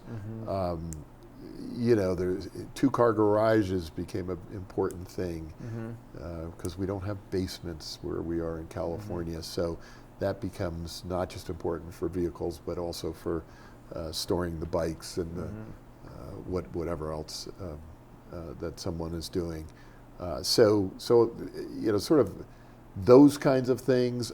We also adopted many years ago universal design approach, because we recognize that so many people that we work with absorb their elders. They don't go off to homes. So having a no-step entry into the home, having minimum widths on hallways, and at least one bathroom that could be converted into a handicap bathroom so that people can age in place or absorb a family member is important. We're actually doing some work in the accessory dwelling unit space now, mostly on the financing side, but we're actually looking at models where we might be able to build those into the initial design of single-family homes, because that's become a pretty big thing in California, a way to densify neighborhoods, but also, in our view, a way that people can age in place and or maybe absorb other family members. And so, because the house, becomes a real asset for that family, and we've watched too many garage conversions that often not permitted, which can be dangerous, and not built the way they should, because that's what our farm worker communities do in general, is they occupy spaces that they can occupy to live while they're doing farm work, and a lot of times that ends up being a garage space or a outbuilding that was never really built for human occupancy. And so that, unfortunately, we continue to see that in our communities. So you're constantly getting evaluating how the spaces that you're building are actually being used, and then making innovations sort of based off of that in future iterations. And it sounds like Absolutely. Yeah. Yeah, and we do that. We're informed by our participants in so many different ways. Colors, use of hadn't even thought about that. use of exterior. Although we at one point we had to say, because in the Mexican culture, as we understood it, understand it, and most of our staff are from that lineage. Back in the old country, stucco is considered permanent, and wood is considered temporary. Huh. Yeah. And there's good reason for people to have that feeling. But once we started to get to some of the cement-like based products and hardy board and that kind of thing, it's really not the case. So we're not just going to build stucco boxes and feel good about presenting our product in communities which have variety in their front elevations, at least that you see from the street. So there's always been a tension there, because people tend to go toward more stucco is better. Most of our houses have 3 sides of stucco, and then the front has some sort of rock or brick feature, or columns, or wood sort of picket on the front porch, some wood features, some craftsman style, some different things. And also we incorporate mission style and some of those other things. But that's also been part of the challenge, is to have something that's, that the community is going to welcome when you're presenting it to them, and feel good about the end product and what's going to look and feel like vis-a-vis the rest of their community, and what people want. Right? Yeah. And the same thing with colors, because you could get into the Easter basket.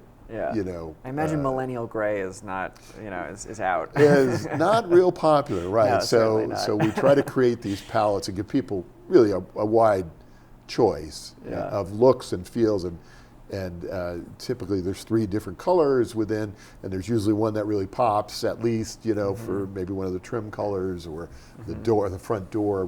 We found in our rental housing, it's kind of interesting, we do different colored front doors, and that's really important to people. It kind of creates some individuality, even in a rental environment. So I have a green door, I have a purple door, I have a yellow door, whatever it is, and we try to build those kinds of almost single-family feel into the multifamily. So that's great. Some individuality, so it doesn't feel like something that's distinctive. That's so interesting. With respect to other innovations in materials and development technology, have you tried prefab, mass timber, any of these other kind of technologies? We've certainly done a fair share of headers and that kind of thing, as the engineered headers that are basically the layered wood headers. So we've done a fair amount in that space. We've even played with panelized walls, and some of our contractors building our larger projects have done some of that. Probably the thing that stuck for us is pre-cut lumber that are coming from the lumber mills. We do engineered trusses that are built off-site and are brought on site.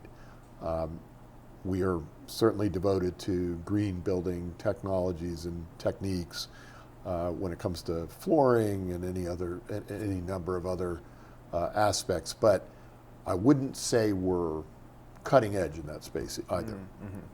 But we try to watch what's going on. We toyed with the idea of steel studs at one point when lumber costs were, crazy high. And I know there's one Southern California mutual self-help housing provider that still does some of the steel studs. They've come to believe in it. But, we still seem to gravitate back towards stick building, traditional stick building. We've tried to take advantage of the 24 inches on center approach for interior walls, but it seems like every time we innovate and maybe provide some relief on the cost inflation, something comes up, and it's often the state of California that they lay on us that increases the cost more. When we went to Universal, we have to do sprinkler systems for fire on every dwelling in California now. It added, at the time they added about 10% to the cost of the houses that we built. Now we have a solar mandate, so we have to put a modicum of solar on any unit that we build. We're putting more earthquake-related steel and hold downs and cross bracing now than we've ever done before. We're doing 2x6 walls because of our Title 24 requirements, which are energy requirements. We're building great tight houses that are pretty energy efficient, but we just keep adding and adding and adding the cost. And it seems like the stuff we do to try to reduce costs is always, is minor compared to what gets added. So Tom, can you tell us a little bit more about what your experience with manufactured housing has been? Yeah, so a couple of places that we intersect with manufactured housing. Probably most prominently is our single-family housing rehab program. We come across a lot of deteriorated or dilapidated manufactured housing units that really need to be replaced. We've been able to do that work around the valley, including with a state grant of about $1 million where we were able to replace like 24 units. That program works best because we're replacing like for like. When we have tried to utilize manufactured housing in new construction, tends to be where we have run into difficulties achieving the cost savings that we envision. There's a couple of reasons for that. One is you still have the infrastructure costs, getting water and sewer to that space. You still typically have a covered parking requirement, which is typically stick-built. You have to put it on a permanent foundation pretty much in all of our communities, so you're dealing with all of that aspect of it. And so when all is said and done, there may be some cost savings, but they're not as dramatic as one would hope. We haven't given up on it. As a matter of fact, we are about to purchase a true mobile home park in a pretty difficult part of Fresno. And we are going to be replacing over 40 units with manufactured units. We have come to know that a lot of it has to do with where and how those units are manufactured, how far they have to travel to get to the permanent site. There are some interesting efforts that have been approached from some of our peers in California around stacking units for some more dense rental housing projects. I think it's instructive to know that most of them who have tried it are not doing it any longer, or at least that was not the silver bullet that has created the cost savings they had hoped for.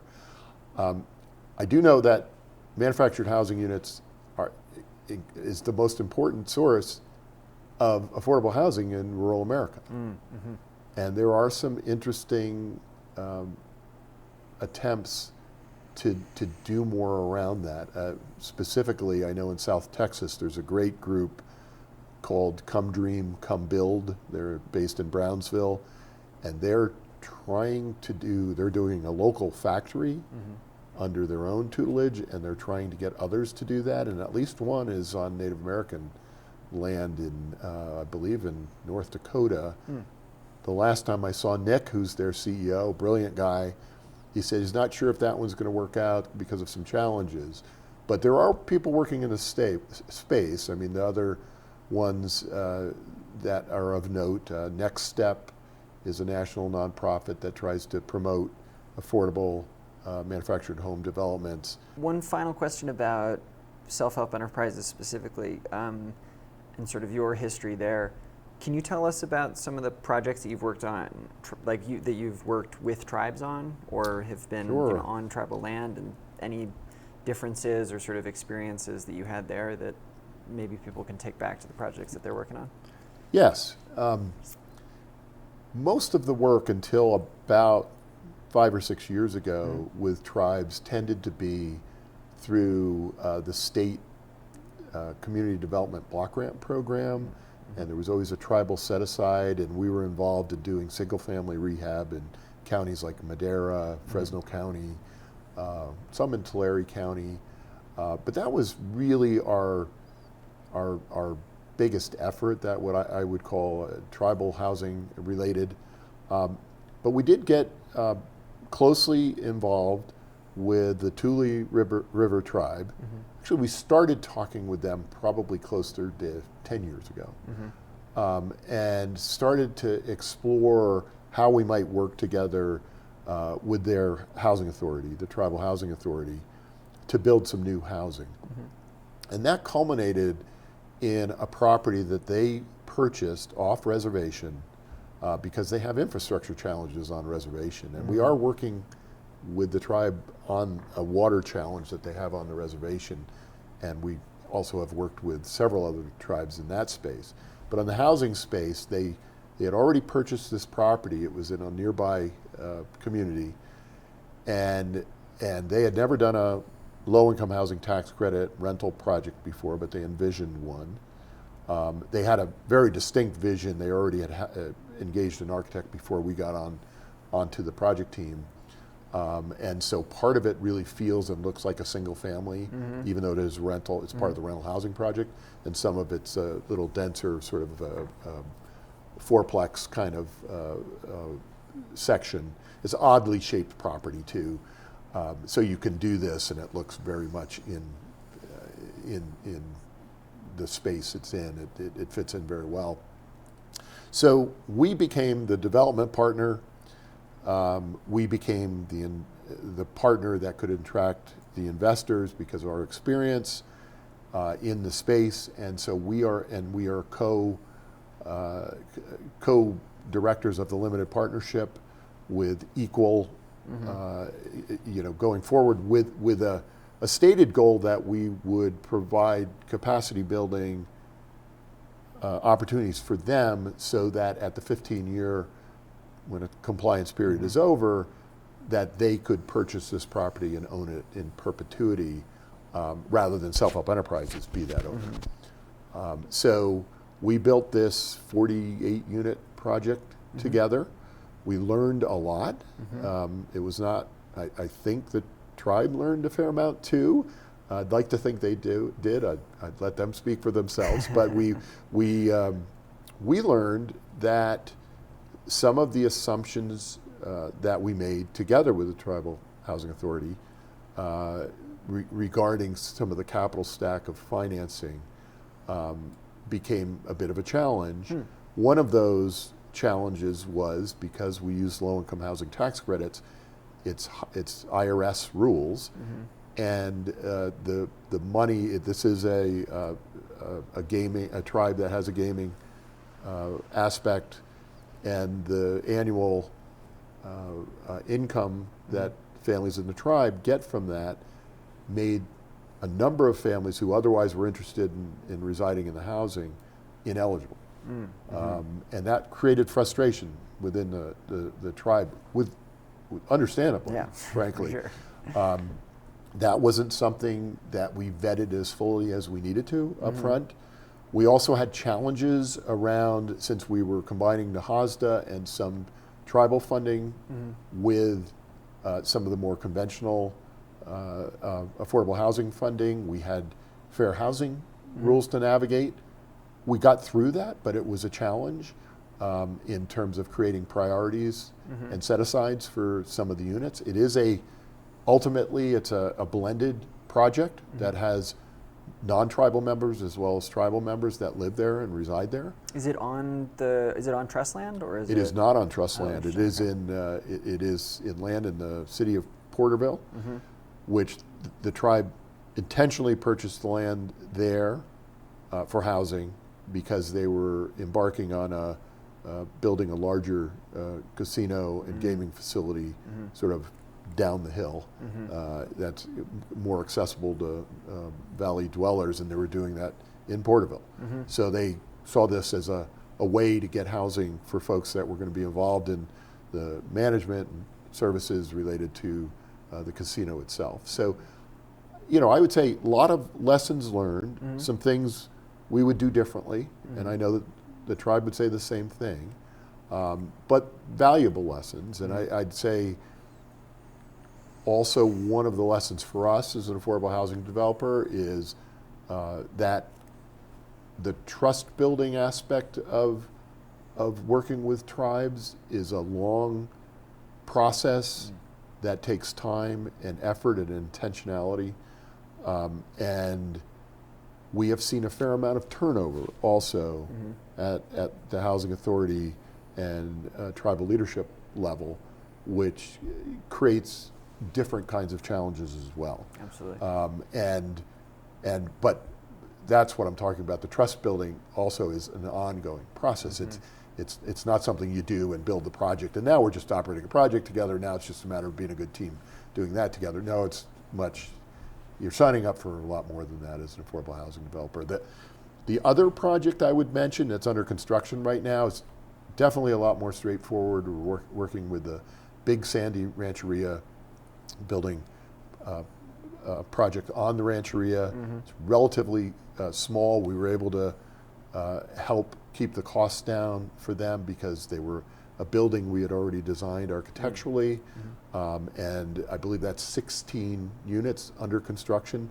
It will be rental housing, but we will not be part of, we're helping them develop it, and doing, contractor management and those kinds of things, working closely with the tribe, and we will not be part of the long-term management or ownership of those units. So you're serving mostly as a developer in this? No, in this case, it is the tribe has a housing director. Yeah. In their case, it's not a tribal housing authority, if I understand correctly. Maybe. Okay. I'm sorry, I don't know the specifics there. I know the person who heads up their housing division worked at a nonprofit that we worked with on another program called Youth Build years ago. So there was sort of built in, he sought us out because of his experience that he had with us in our mutual self-help housing program, actually, when he was operating a different program for the local economic opportunity organization. Yeah, great, So. Okay. Well, thank you so much for expounding on a bit of your tribal experience. That's super helpful for the context that we're bringing to this particular webinar series. I'm curious about some of the other organizations in the network that Self-Help Enterprises operates within. I know that there's the Housing Assistance Council, which I believe you work to some extent. Can you tell me a little bit about them? Yeah.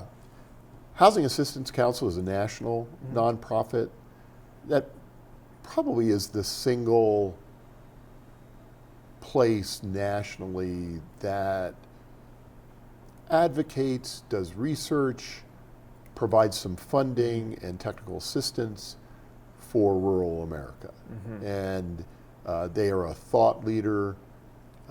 We have had several of our leadership involved on their board of directors. Most recently, Peter Carey just retired after a 20-plus year stint on their board. So we've been tied very closely to Housing Assistance Council. And they do deep work in Appalachia, in the colonious regions of South Texas through Arizona, and fair amount of tribal work as well. And they're just kindred spirits, I'd say. They put on a really important conference every 2 years, a rural housing conference in Washington, D.C., that they do a great job with. We also use their loan fund, as well as they have been a conduit for us to the SHOP program, which is the Self-Help Opportunity Program. It's a HUD program, and they are an intermediary in that program. And that is used by mutual self-help housing providers, but also Habitat for Humanity chapters around the country. Is it open to tribal housing authorities as well? Or I'm curious if that... That is a great question, Yeah.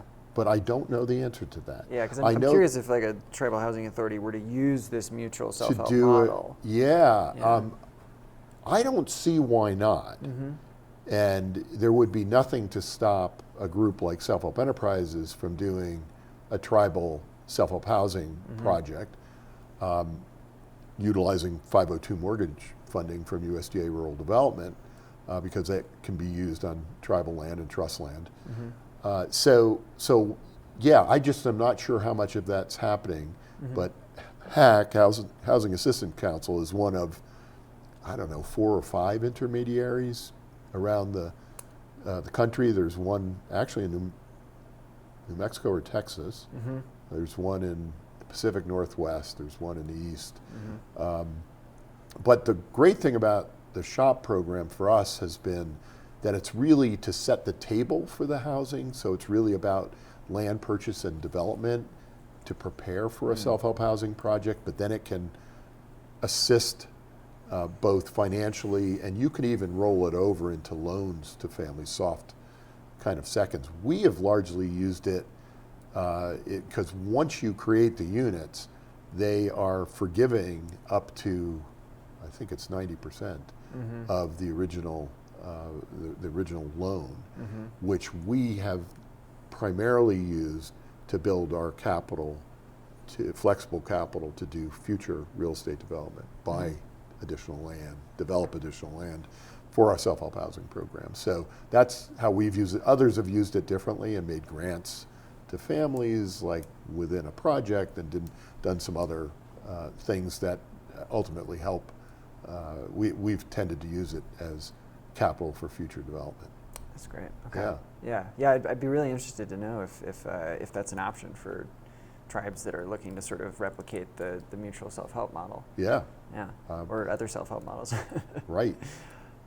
So I'm the other organization I know that you mentioned earlier, but that's certainly, it seems like it's in your orbit, is RCAC. And so can you tell us about sort of the relationship that you have with them right now? Yeah, so RCAC, as I mentioned earlier, we're really formed from our hip bone or something. Your rib. Our rib. Yeah, hip. Yeah, I got the wrong orthopedics in there. So we've always been closely aligned. We intersect with them on a variety of spaces. One is they are a technical and management assistance provider in the mutual self-help housing program under USDA. So they actually are the expert for a 16 or so state region.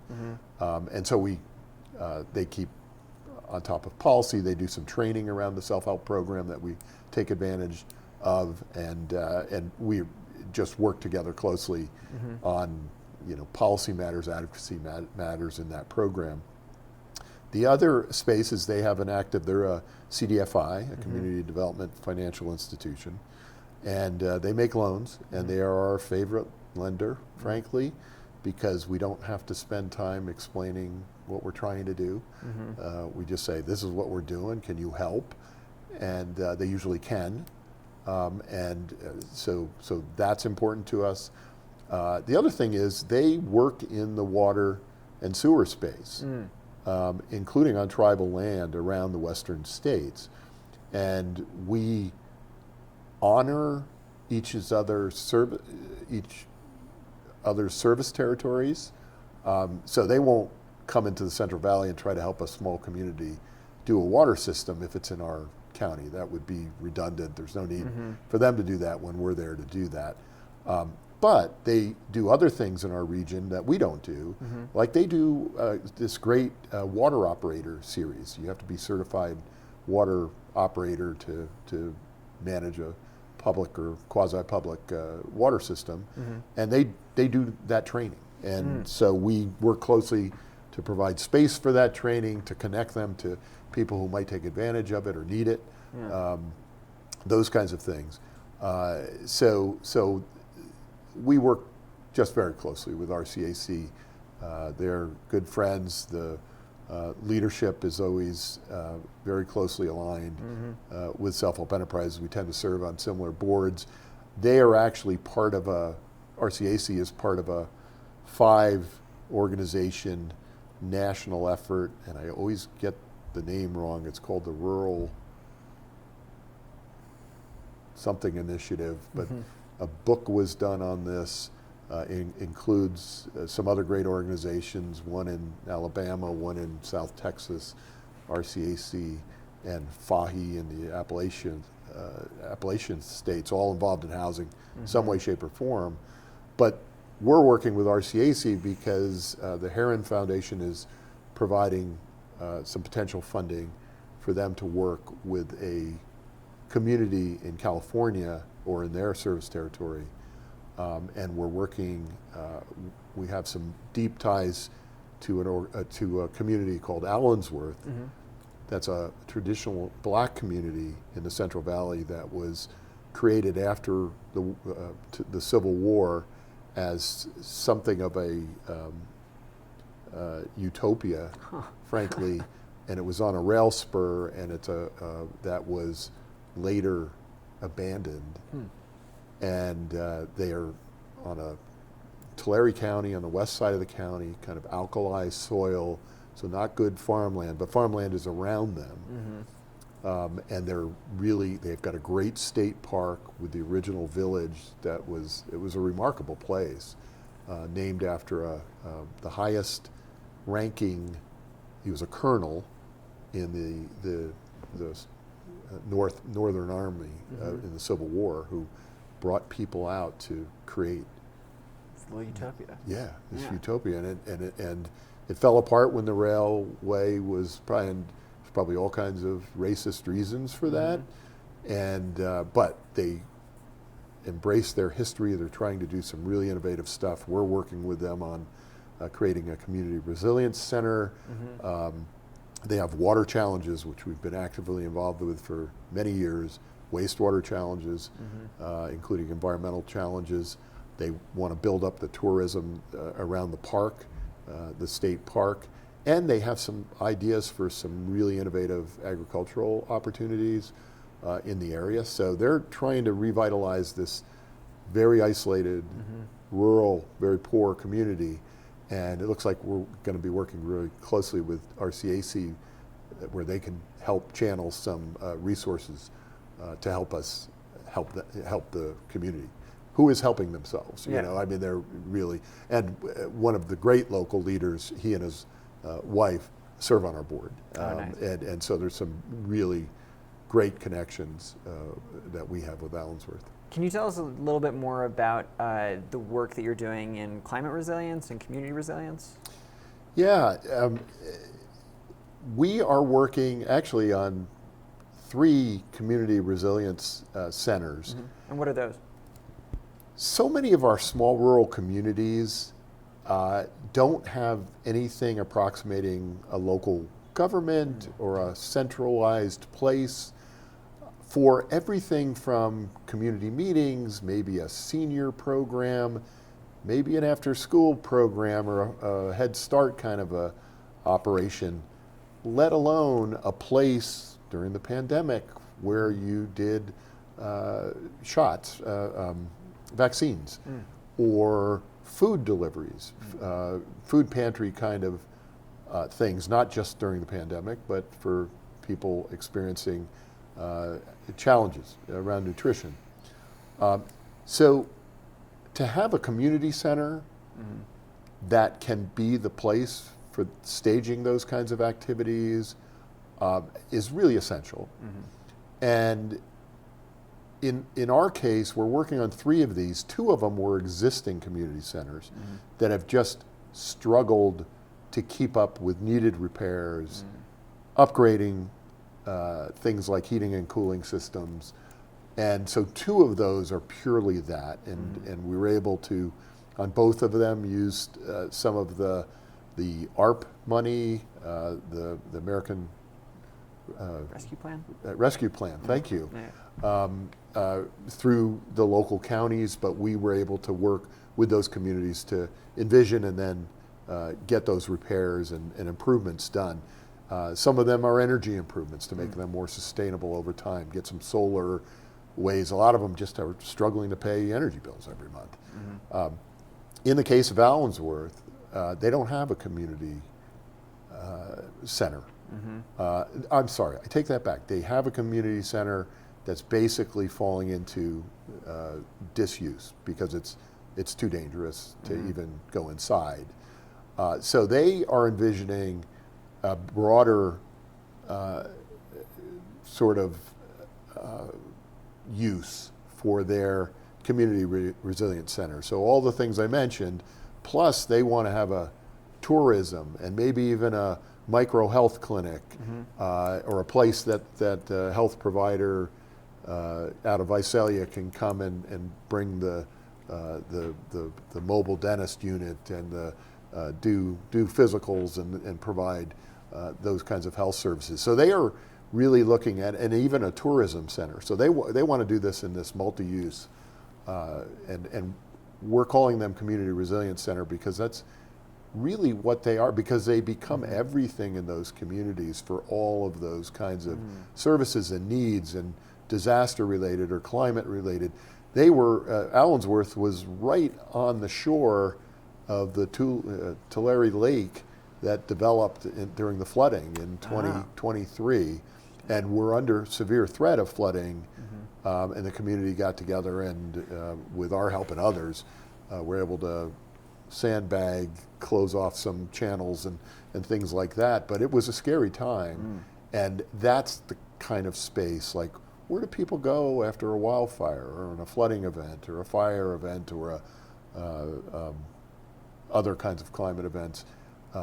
That's what a resilience center would do, is have multiple uses.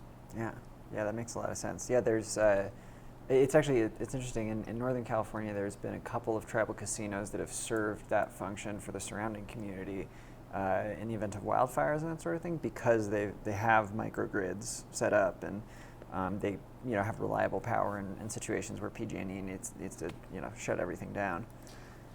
Interesting you mentioned power, because that's one of the things we're building into most of our new rural projects is the ability to generate power in an outage. And also it's increasingly recognized as a significant need for the small water systems that are speckled throughout the valley that we're working with, and we actually got a grant to do some new generators and get them installed into those spaces, because they're all reliant on electrical power to pump and get water to people. So that's a big part of. So your water work and your power and sort of power go hand in hand. Go hand in hand, exactly. And we are doing some community types of energy scenarios. I won't say we've done any community solar yet, but we've been involved in a pilot project in California in 13 communities where people were reliant on bottled gas, essentially, usually propane, to do their heating and their cooking, and getting electric appliances, affordable electric appliances to do that instead, including induction cook stoves and those kinds of things, and then teaching people how to use those new products. So we've been involved in some of those efforts to try to improve energy resiliency in small communities. Awesome. So it does seem like most of your projects kind of come from like an upwelling of the community generally, and then you sort of find partnerships and other organizations that can kind of help you achieve their vision. Does that feel accurate, or? I think that's entirely accurate. We learned, I think one of our fundamental beliefs is that problems are best solved when the people involved are part of the solution to their challenges. And that's true in a local water system. That's true in somebody who wants to get their first home, and the way to do it is to be actively involved. That's true if you're a tenant or a resident in one of our rental properties who is interested in this new neighborhood and having the kind of house rules and expectations that, to create a great space for everybody to thrive. And so that's sort of part of our DNA. So it is the communities that, and we have I have not mentioned, we have a small but mighty leadership program, which really came out of the water and sewer development space, but where we saw real needs to bring local leaders from these small communities, many of whom don't even have high school education, actually, and yet are taking on this daunting challenge of providing water to their neighbors, and maybe cutting off water when their neighbor doesn't pay their bill. I mean, these are thankless local leaders. But we started a leadership program with the help of RCAC, actually, to put people through like a 6-month, every other Saturday kind of a thing where they come from all different communities, and they learn leadership skills, and they go through that with peers and our team, and they graduate, and these tend to be the people who become really important folks in the local in their local communities, and they come to us as important folks, but they go with better skills, right? Problem-solving skills, how to put together project teams, how to manage public meetings, how to make sure you're getting stakeholder input when you're making important decisions that affect the community.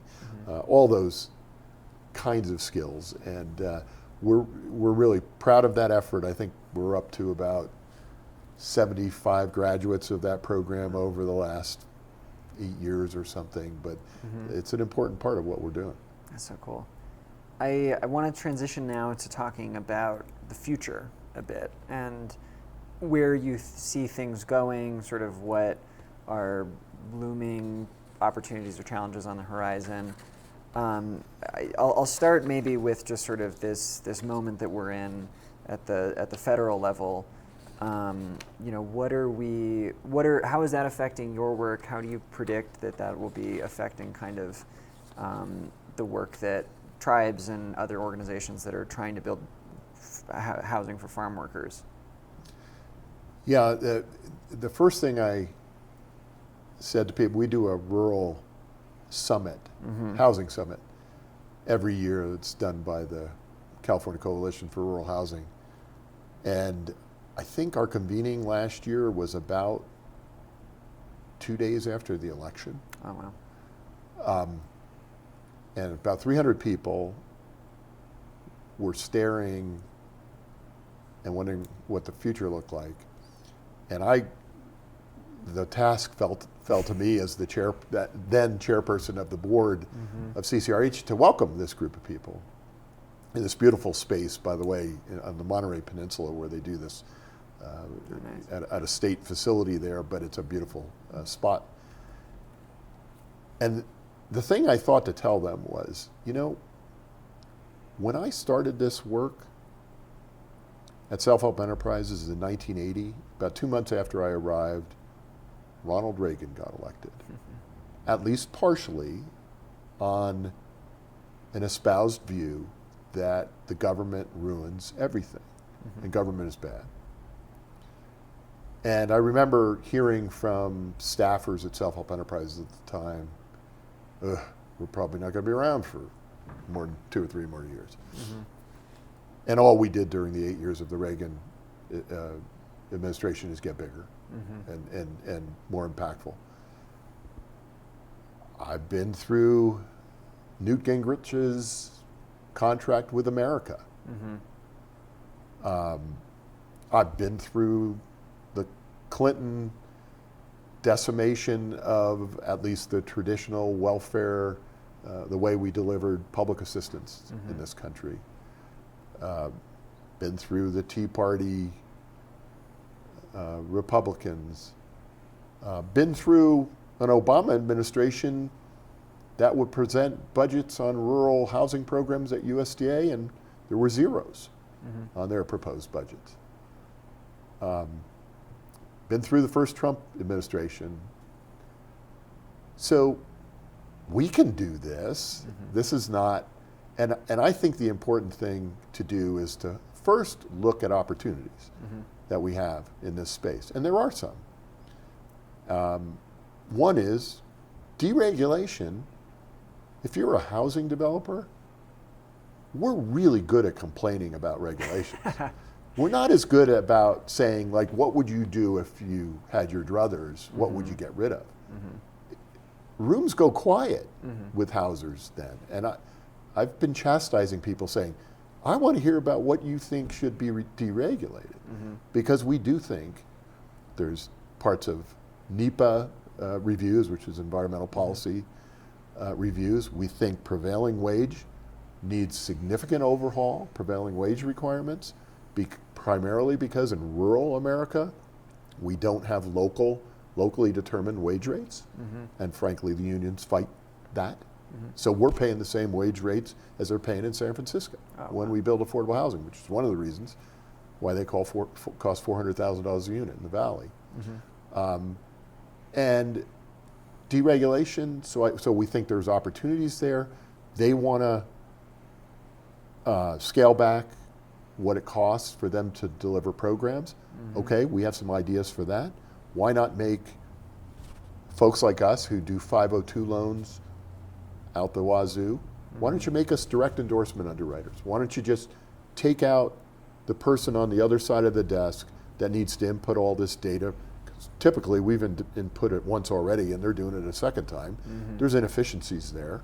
Why don't we make loans, test us, make sure that we're doing a good job, check our delinquency rates.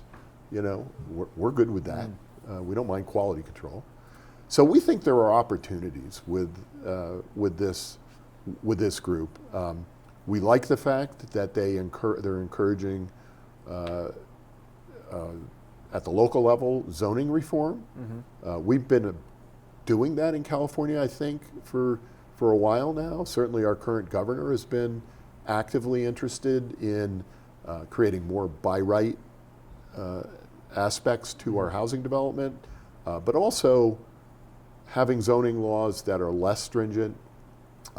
Most of California is zoned for single family detached homes. Why? And you're starting to see comparisons to places like Texas. And I don't disagree with some of that stuff. We need to, there's a reason why things are expensive in California, and that's one of them. Permitting requirements, it takes too long, the way we're operating programs. So there's a fair amount of that. I think that there's opportunities there if they're serious about wanting to improve that. But so much of this agenda is about blowing things up.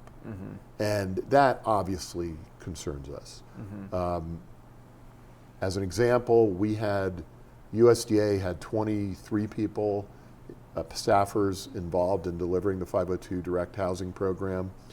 Between DOJ and the new secretary, that's down to 11 staff people, and that's a problem. Even if their systems are antiquated and need improvements and everything else, that's just a problem. And obviously the zeros in some of the budgets for what we think are important programs for rural America, they're a big problem. And some of the things that are going to get blown up in this process are going to be hard to resurrect. We're very concerned about Section 8 and the kind of gaps that would leave in tenants and residents that we have and that are an important source. We're worried about SNAP, food stamps, just because of the effects that's going to have on low-income households. And frankly, the immigration policy is creating fear in our farm worker communities that's sort of off the scale. We've seen it before. It's heightened again. We're hearing stories of people keeping kids home from school, not seeking out. We're seeing it in some of our housing projects. If people think, if they're undocumented and they think that this is a government program in any way, shape, or form, they are understandably fearful.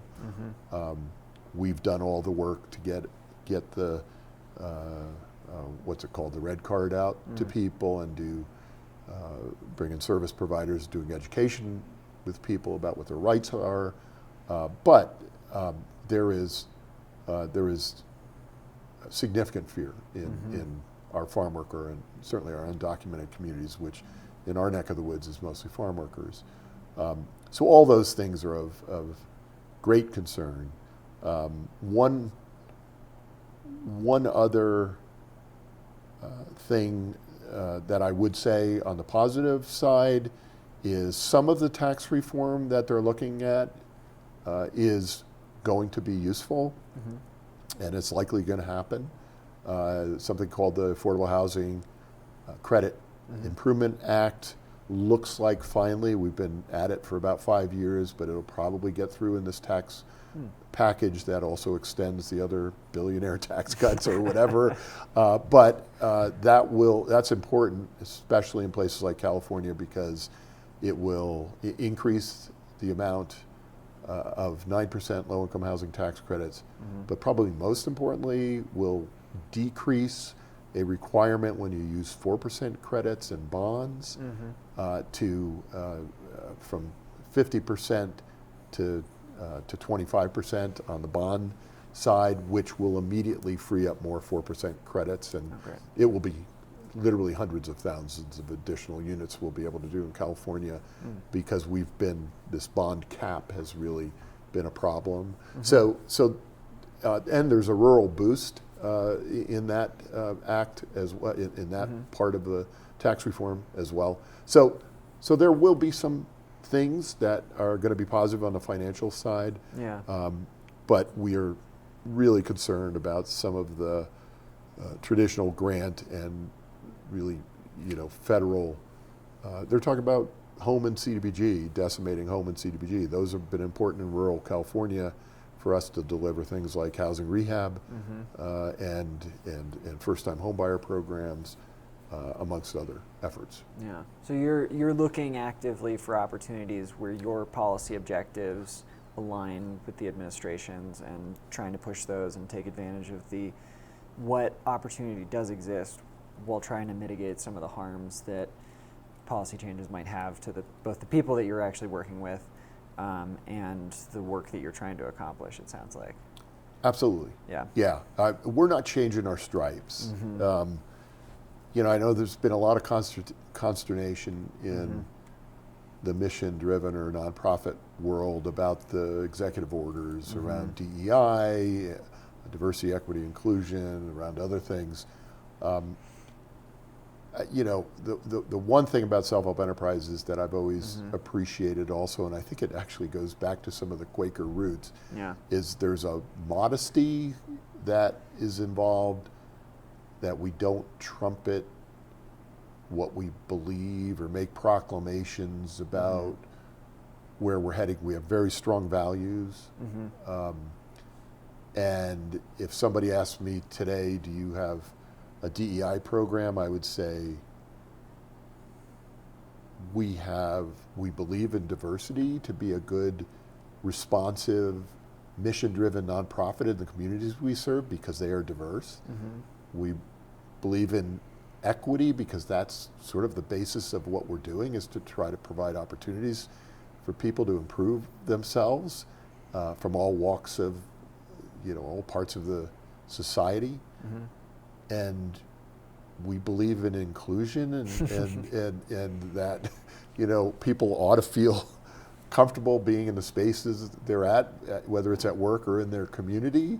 And we have all of those values, and we think it's what makes us a good nonprofit business.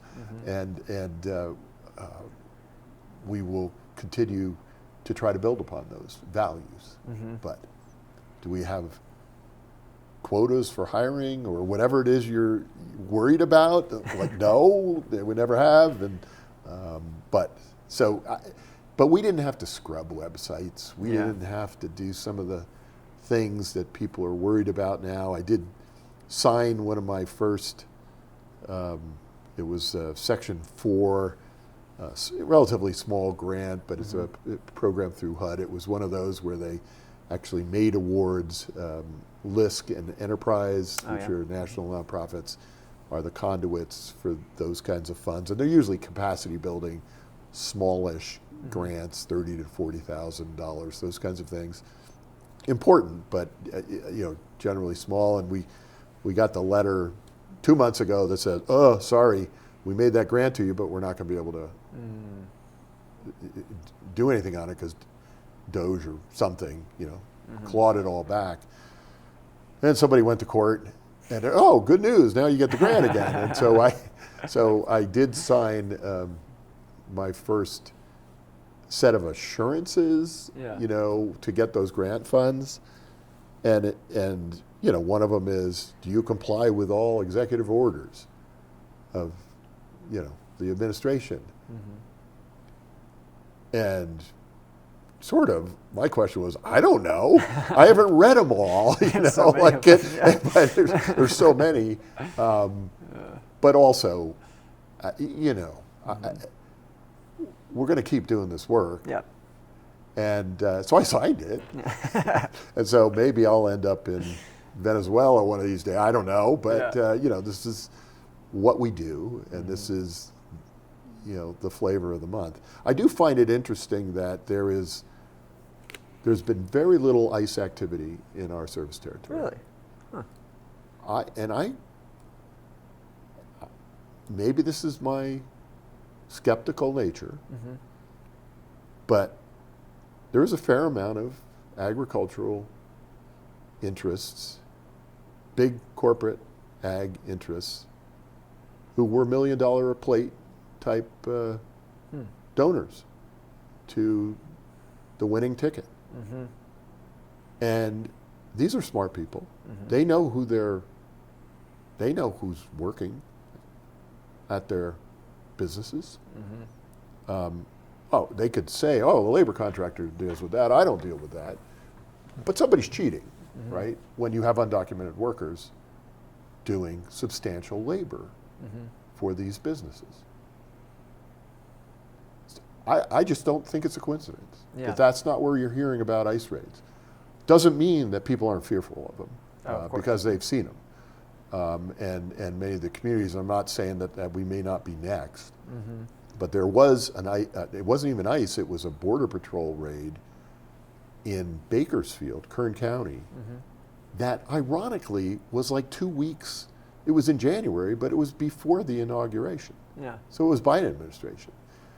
And boy, the word went out in the community. There was all kinds of rumors. They were also in Fresno. There were this and that. They picked up, 35 people, and for deportation or whatever it was. But it wasn't true that it was more broadly. It's still sort of a mystery locally. Like, what was the Border Patrol doing 150 miles from the border? Yeah. And there's some question about what how much the local authorities participated in that.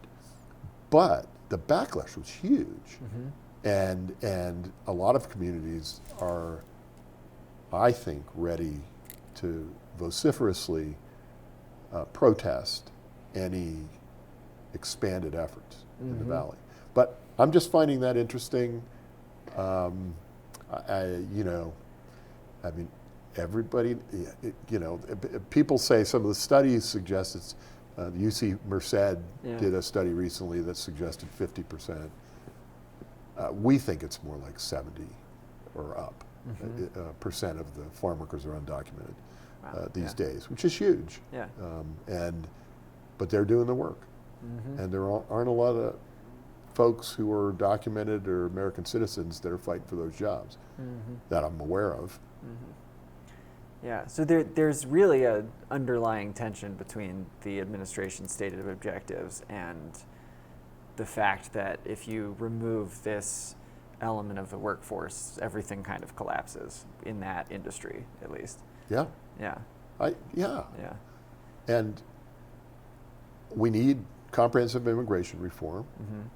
I was actually around when we did the last one in 1986 or whatever it was, the IRCA, which was a big deal.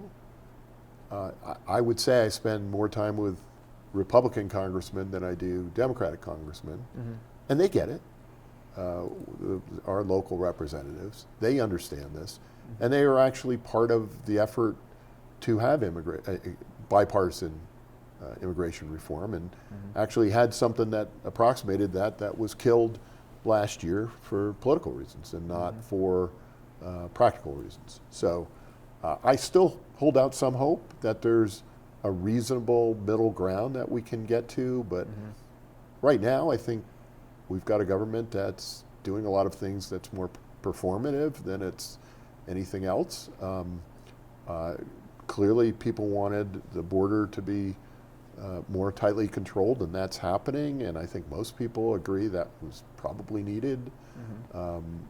Most people on both sides of the political spectrum, but in terms of dealing with the 15 million people that we have that are hardworking members of society, I don't think there's broad